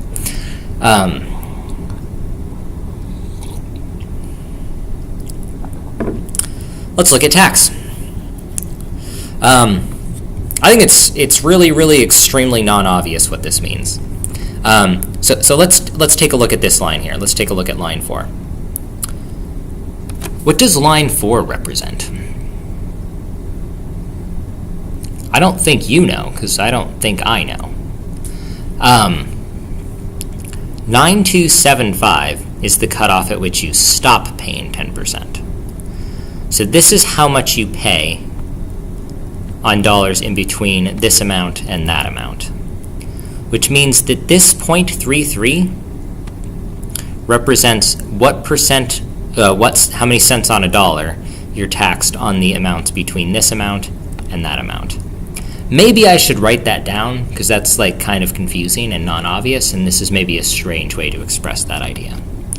So we're going to do this using Vim motions. I've been talking through some Vim motions for a little while, but I'm going to try and give you some concrete examples, a narrative sort of walkthrough of what's going on. I have to check what time it is because I'm worried about time. I got a text message. Oh, it's a picture of a cat. Okay, that's fun. Okay. I was like, is it an emergency? It was, but it was a picture of a cat, right? So it's like a special kind of emergency, you know. You've seen me using the NeoVim motions and speaking about what I'm doing with them and trying to introduce them a little bit at a time. I wanted to have something concrete written down with some examples of how I use it. So let's take a look at this code. This code is the code that, the answer to a previous problem. I think I currently have it saved as tax.py, is that correct? Yeah, it looks pretty similar. Oh, the difference is I have tax policy inside of my single tax, but that's not that different. And then I also have the system calls. Okay, no problem. So what are we going to do with this? We should annotate all of it. I am going to pop out of full screen. The way I do this is I hold down the Windows key and then do right arrow. I don't know if everyone knows how to do that or not, but that's how I split my screen. It's a bit goofy using Windows key to do things on Ubuntu, but it works. So what am I going to do? I'm going to nvim tax. Okay. I should say why I'm importing sys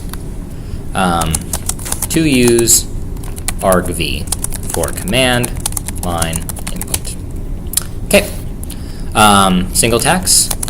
This is the piecewise function of single tax burden based on annual pay.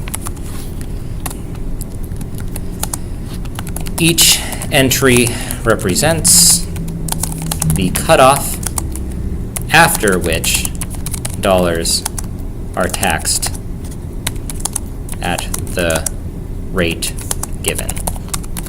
So every dollar over, put things in asterisks for emphasis, 415050 is taxed 0.396. Dollars below 9275 are taxed at 0.1 as shown later in the function. Okay. We begin with a tax of 0.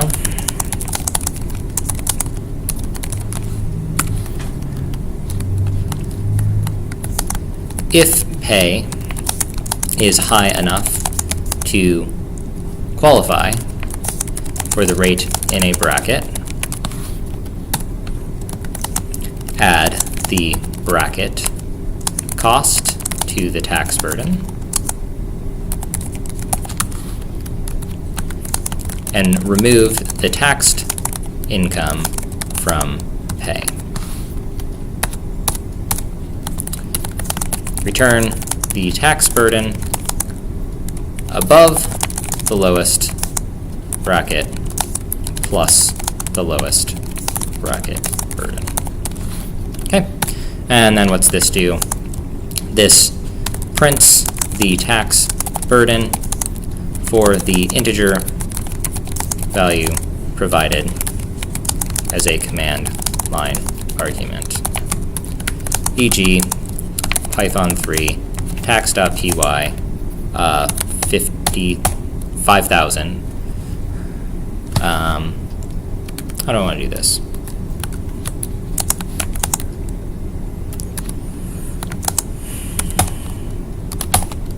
Yeah, that looks like a good comment to me. You can write comments different ways. This is how I wrote the comments for this file. Go ahead and save that. I'm just going to W it for now. I might be doing other things later. Okay. So, how am I going to work with this? In addition to all of the other things I've done, I was mentioning using arrow keys to move around. There's other ways to move around, and one of the ways to do that is with H, which goes to the whatever way that is, left. L goes to the right. Oh, that's confusing. L goes to the right. I've never said it out loud before.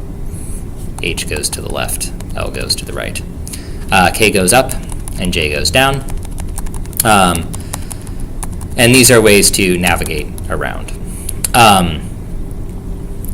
J jumps down. $sign goes to the end of the line. I use $sign a lot. When do I most commonly use $sign? Well, I'm at the end of the line. We go down. Pretty frequently in something like this, I will accidentally have put a comma here. You're not supposed to do that. So it's pretty easy to go to the end of the line and delete the comma with $sign. Okay? Some things that might be interesting, you've perhaps noticed here, is that when I go to the end of, for example, I think this is the longest line. If I scroll down, I stay at the end of every line when I use J. You won't necessarily do that with arrow keys depending on your editor, right? If I go into the middle of this line and then go up, I will always stay as close to that point as possible. So that can be kind of nice. 0 is the beginning of a line. When do I commonly want to do that? Usually when you want to replace an entire line or something. Let's find an example. We'll go up a little bit. Oops, I'm in the other window. Go up. $sign goes to the end of line. 0 goes to the beginning of the line. This is a good way to correct accidental indentation, because I could start deleting here, right? I could do change my indentation. I'm going to write.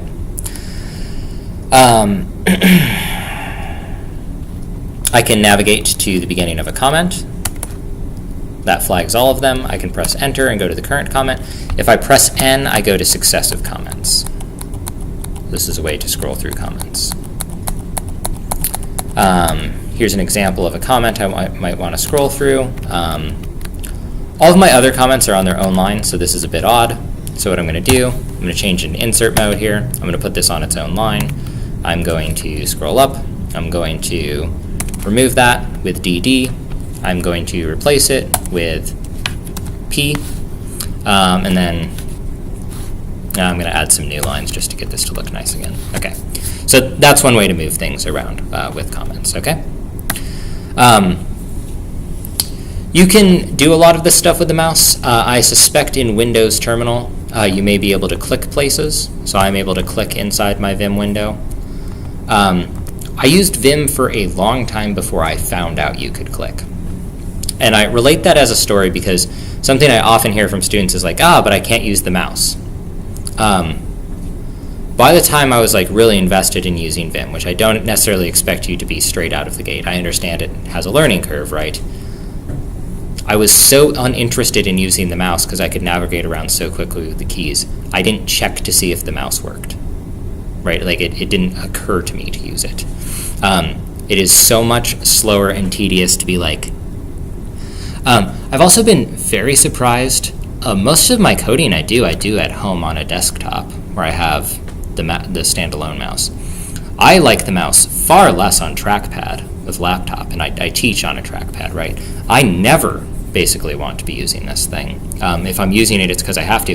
And you even see that outside of Vim when I do things like I move my windows around with keys, right? So I have a pretty strong distaste for the mouse because I find it so hard to be as precise as I want to be, so hard to line things up exactly.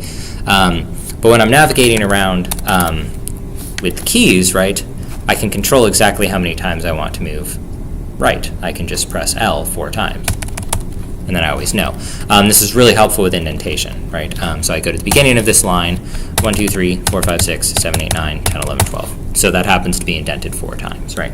And I can count that quite easily. I think it is very difficult if I grab the mouse and go like this to know that that was 12 spaces, right? It's very easy to get the P by accident. I don't know. I think this took me around 2 weeks to get used to. Not long, but I used it every day for a while I was typing with it. It's unfortunate that a lot of the typing I do is in email, and I don't really have a way to use Vim for emails. So that's another thing that slows you down. All right, let's do some copy paste. So I gave the example here. We do $, go to the end of the line. I'm going to do insert. I'm going to do space. You pay 39.6% past 415050 dollars. Okay. Oops. Dollars. Okay.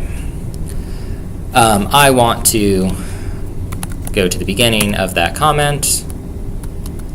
I wonder how you go the other direction. All right. I'm going to click after all of that. Okay. There we go. So I'm going to, what am I doing? We want to do a yank example. Right, okay. So I go to this $. I'm going to go up. Oops. I'm going to go up. I'm going to go over. Now, what I want to do is I'm going to combine an operator and a motion. I'm going to press Y, which stands for yank. And then I'm going to press $, which means go to the end of the line. What that does, and I don't think it was visible, it took all of the text from where my cursor was, which is right here, to the end of the line. Okay?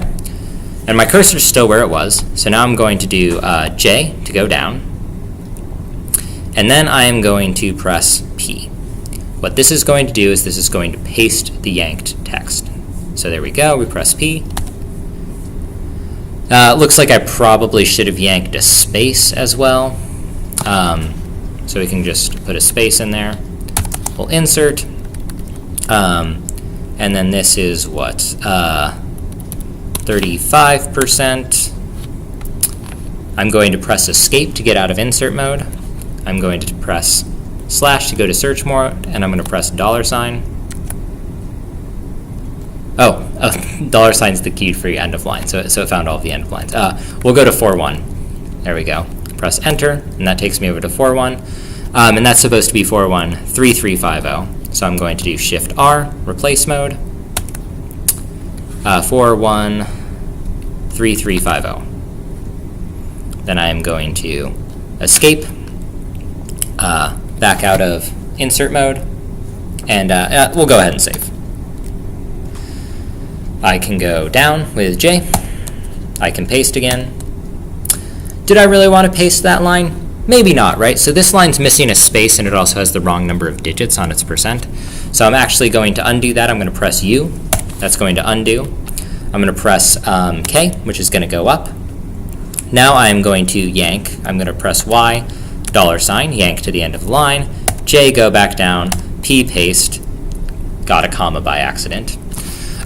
So we'll go ahead and delete that comma. I could go into insert mode and press backspace, or I can stay in command mode and press X, which deletes the current thing I'm hovering on top of. This is going to be 33%, so I press R, then 3. And then we will do Shift-R to do multiple replace, 190, 150. Okay? And you can do this on and on, right? Plenty of things to do. So that's one way to use Vim. We'll go ahead and save that. Got to make sure you don't accidentally input Vim commands into your web browser. Let's see, is that all good? Okay. Here's an extended example. Here's an extended example. Okay. Scientific writing. Now, I think, and I don't know how true this is, but I showed you one example before by accident, which I didn't even mean to do. A lot of times when I'm writing comments that explain my code, I find a bug in the code, which suggests to me that actually, even though the computer doesn't need the comments, I need the comments. And I think these comments extend not just to writing comments in code, but into scientific writing more generally, right? So in a scientific computing class, I'd like to encourage you to think of actually typing and doing these actions as part of the process of scientific computing.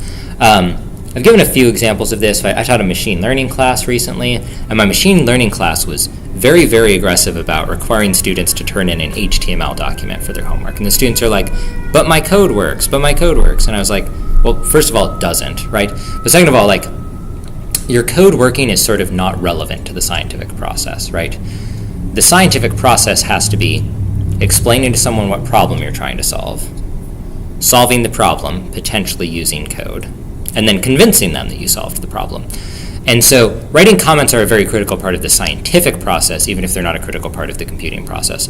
In general, I do write, I think, far fewer comments than a lot of other computer scientists. I oftentimes find the code is more clear than the comments, right? I don't think that's true in this case because these numbers are like generated by Congress, right? Like there's no way for me to credibly explain how I came up with those numbers, right? I just have to say these were set by Congress, and Congress also decided there was a marginal tax rate in the United States, right? It's not like someone can see my website and understand what problem I was trying to solve with a little bit of JavaScript, right? So this has to be documented, in my view, right? There's just no way around it. And the only reason I even was able to figure out what this was is because I worked through all of these assignments before, and I knew there wasn't a 15% tax rate up to that value. I knew there was a 15% tax rate after that value because we'd calculated it so many times, right? So someone just looking at this code wouldn't know that, right? They wouldn't understand what they're looking at. They wouldn't be able to tell this is not a bug, right? They would have no idea where this 0.1 comes from, right?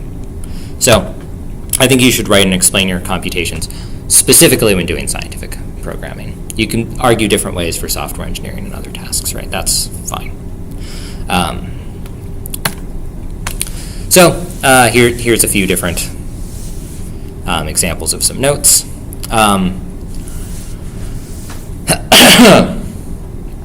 What I realized while working through this, and I think I'd already realized it at this point, but now I had sort of the vocabulary to describe it. Every single tax bracket is actually just implementing a line. And the line has the slope of the marginal tax rate, and it has some intercept with the y-axis, right? We don't know the intercept with the y-axis, right? The intercept with the y-axis is set by the sum of the tax burdens of the previous tax costs and how much less those are than what we would pay if we were at the full marginal rate the whole time, which is sort of the thing that you calculated where your average rate catches up with 35%, even though you've been paying 39.6 for a while, right? And so the task today with the shell, for me, was to generate not this graphic, which leads to this really exhausting way of formulating tax brackets and calculating tax costs. But I think you should write a script that figures out the slopes and intercepts using documentation, and then you should write a second script that uses those slopes and intercepts to compute the tax burden. So you're not doing this annoying for loop thing. So here's an example. The tax on the first bracket up to 9. Is that wrong? Is that supposed to be 9275? Which one of these is wrong? 9725. One of these is wrong. I don't know which one's wrong. 9275, yes. It is 9275? Okay. So that slide's just wrong. Yeah, here's ground truth. It's 9275. Okay. That slide's wrong. I don't think it matters that slide's wrong. Okay. So we pay some amount of tax in the first bracket. The total tax in the second bracket is the cost of the first bracket plus the additional tax in the second bracket. We've already written single tax, so we can compute what tax would be at $500,000. And we can compare that to a non-marginal 39.6%. And we can also find the difference. So this tells us how many dollars we get off on our taxes, essentially, for there being a marginal tax rate instead of a...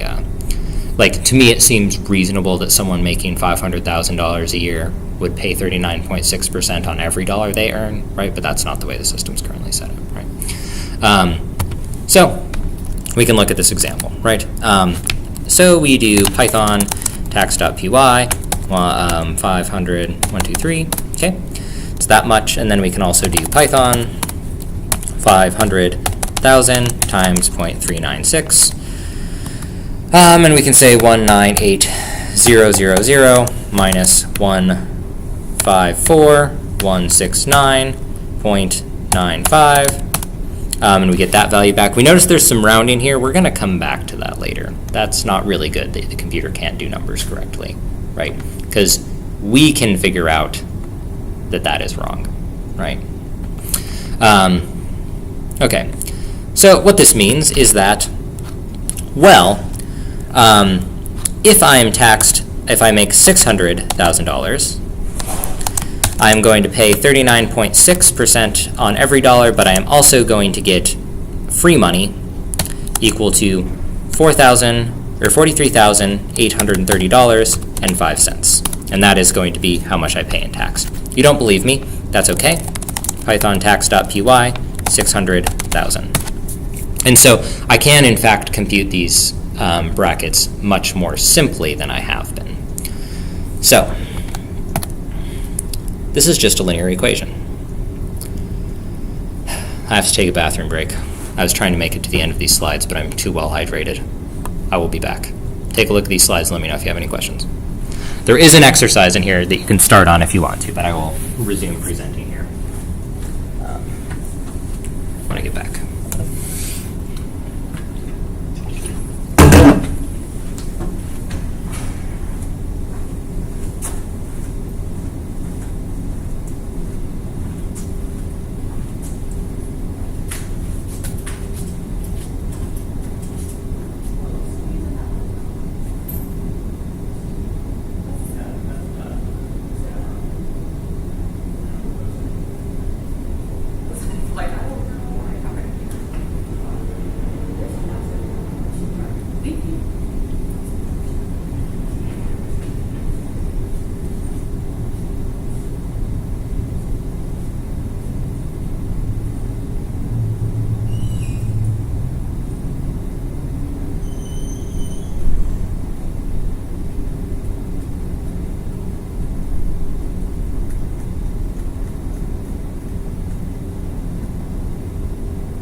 All right.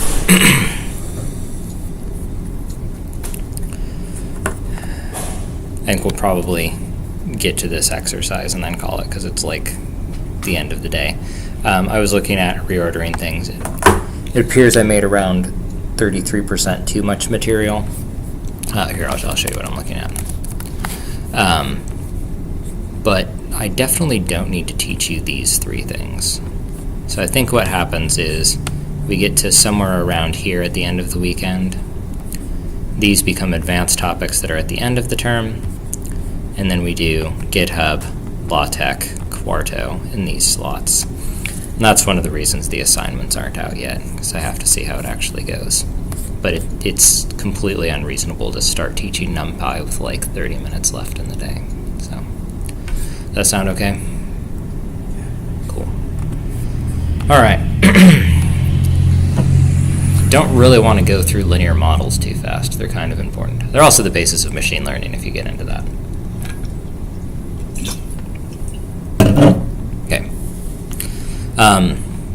I've conducted on this slide the exact same experiment that we conducted over here. We wrote something that we believe to be correct. We don't know if it's correct. We don't have some table that says how much income tax people are actually paying. I suspect I could go find one. I didn't even bother looking, right? Well, maybe we should. Okay. Income tax calculator.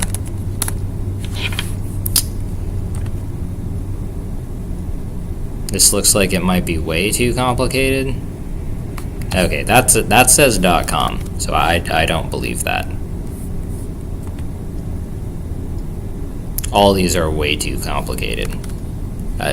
Never mind. I don't trust the internet. Neither should you. The internet should not be trusted. Okay, there we go. We got that settled. Okay. So, I'm introducing here, for the sake of this exercise, I think we can see we're getting pretty close to the exercise bin. The notion of slope-intercept form. This is a notion of slope-intercept form. We take some income value, we multiply it by how many dollars we change per dollar we earn, and then we offset it by however far off that would be from the actual answer, right? So we keep constant our rate of change.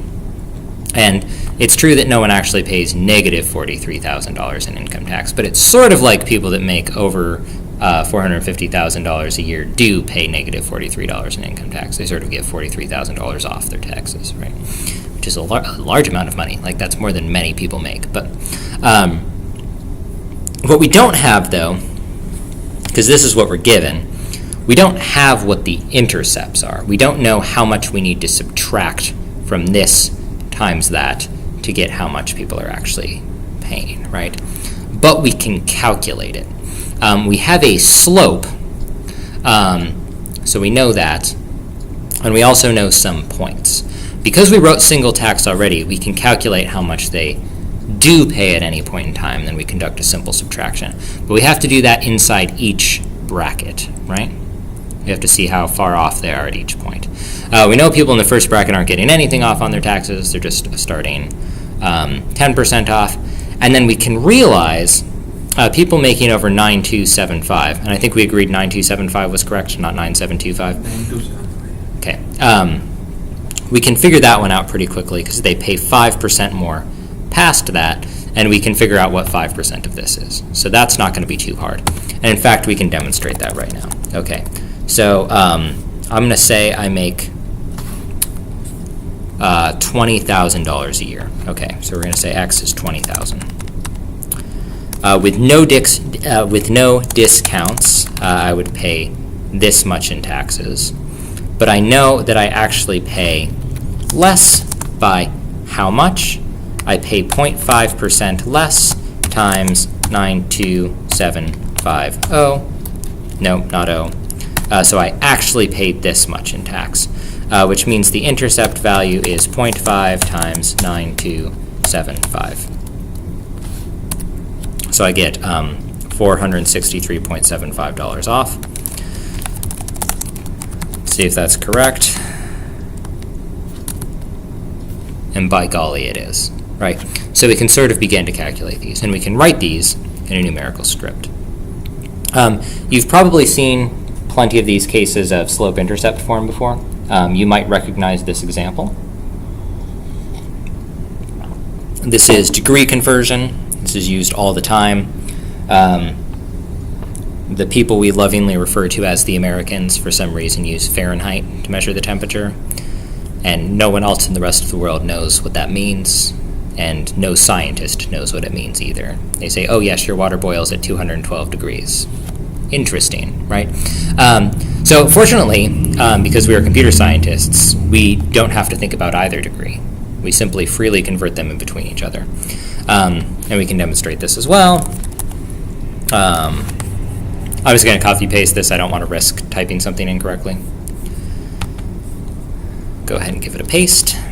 And we'll say, actually, yeah, let's check the weather. Weather Lagrange. 88 degrees. Getting a little toasty out there. It did not feel like 88 degrees when we were walking out there earlier. How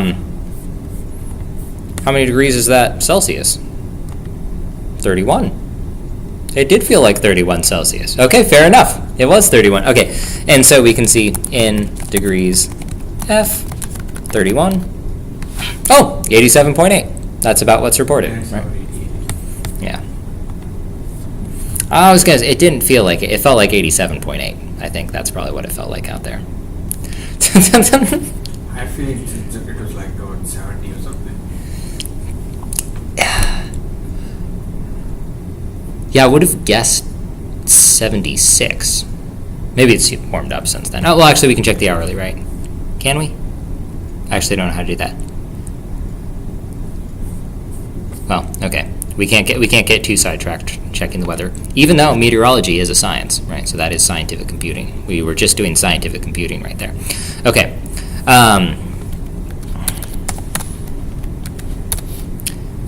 Yes, for some reason, water boils at 212 degrees in Fahrenheit. I'm sorry, I don't make the rules.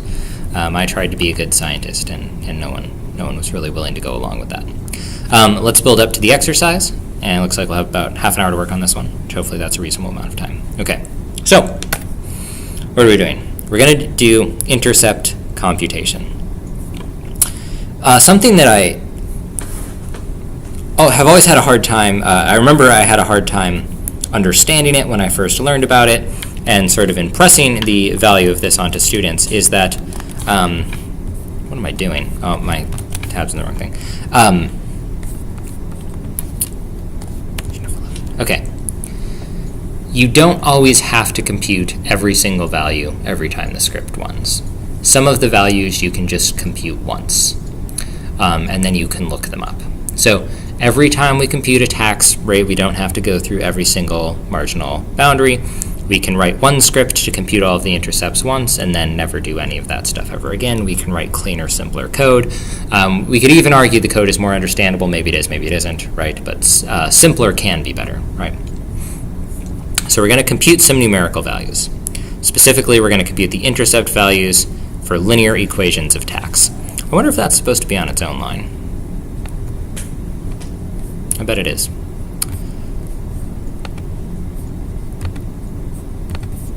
I'm going to check. So the way I'm going to check is I'm going to go to shell.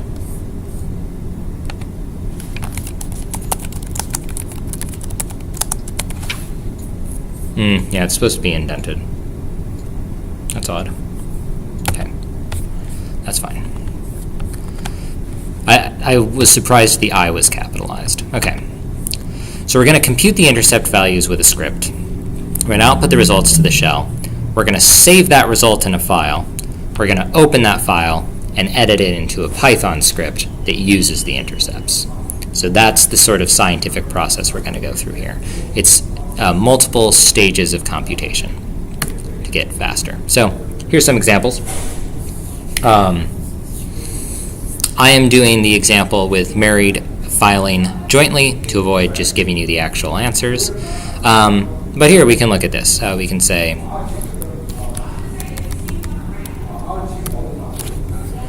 for someone making under $18,000, or if someone making over $18,000 will pay this much in the $18,000 tax, so they'll get that much off. Someone making over 75 will get this many dollars off, 10,000. Someone making over 151,000 will get $30,000 off, and someone making over 231,000 will get $51,000 off, basically. And I just stepped through, and I didn't do all of them. This is just the first couple bins, right? Here's the loop version of that. I put in the tax brackets, right, and then here they are on the other side. I should keep track of the cost and the starting value, right? So for each one of the taxes, the cost equals the end of the margin, which is this one. So we pay 15% from here to here. So I take tax 0 minus start, and I just save start at the end of every time, right? So initially I start at 0. So from 0 to $18,000, so tax 0, $18,000 minus start, which is 0. I tax at a rate of 0.1%, or of 0.1, right? I save that as cost, I print cost, that's this much, and then I set start equal to tax 0. Why? Because the next bracket starts at the end of the current bracket. Okay, so now the start is 18,000. I loop and I say for cost plus equals tax 0, which is 75, minus start times tax 1. So I subtract this amount from that amount, which gives me around, what, $58,000, right? Times 15%, so 58 times 15, that's like $8,000 or something, right? I take that $8,000, I add it to the cost. The cost was $1,800, so it adds up to about $10,000. I print that out, and then I save that as the start of the next bracket, okay? Then I turn over. I go through the next bracket, which is 151,900. I subtract 75 from that, so I basically have 75 left over. I take 25% of that, so 25% of 75 is a quarter of 3/4 of $100,000, so it's 3/16, which is $37,000. That seems too high. No, it's a quarter of that. It's $18,000. Okay, so this is about $18,000, right? So I take the $18,000 and I add it to the roughly $10,000, and I get roughly $30,000, right? And I keep doing this process over and over again. And then this is how much someone in the highest tax bracket gets off on their taxes, right? So that's how that works. We will reset the Zoom. Okay. So now I'm going to run the Python script and direct the output to some file like tax.py. So I'm not going to run that. This is going to be an exercise for you, so I will let you do this. But if you had this in a file, right, it isn't too hard to imagine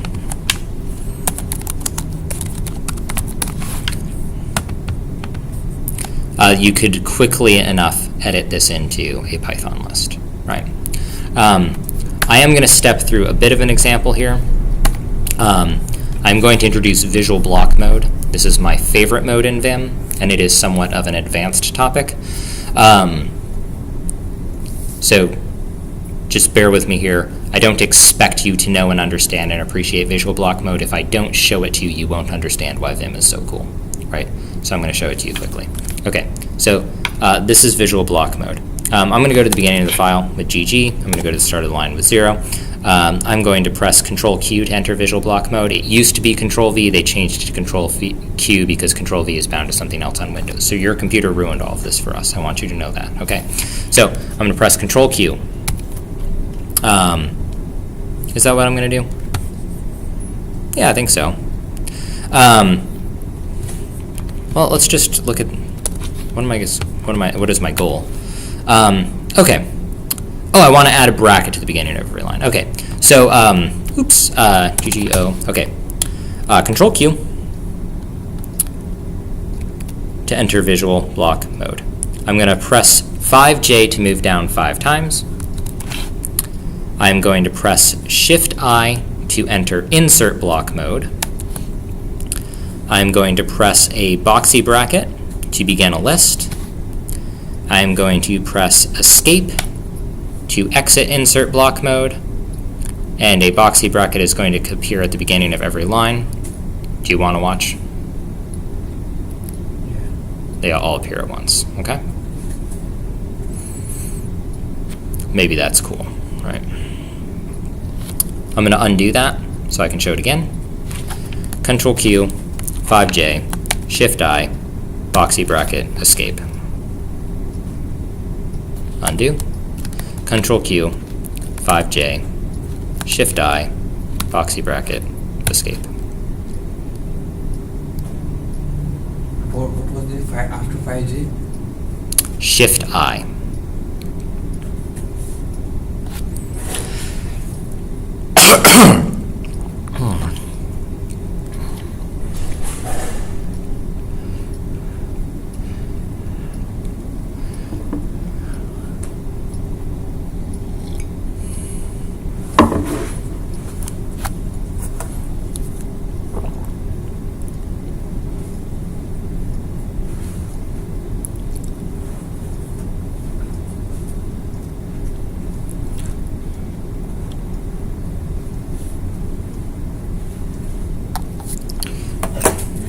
Got it? Okay, I should let you know now. That was the easy one. Okay. By the way, you could have just printed all of these with the boxy bracket in front of them. I actually probably think it's easier to mess around with Vim than it is with Python printing, but here's code that prints the brackets, right? Okay.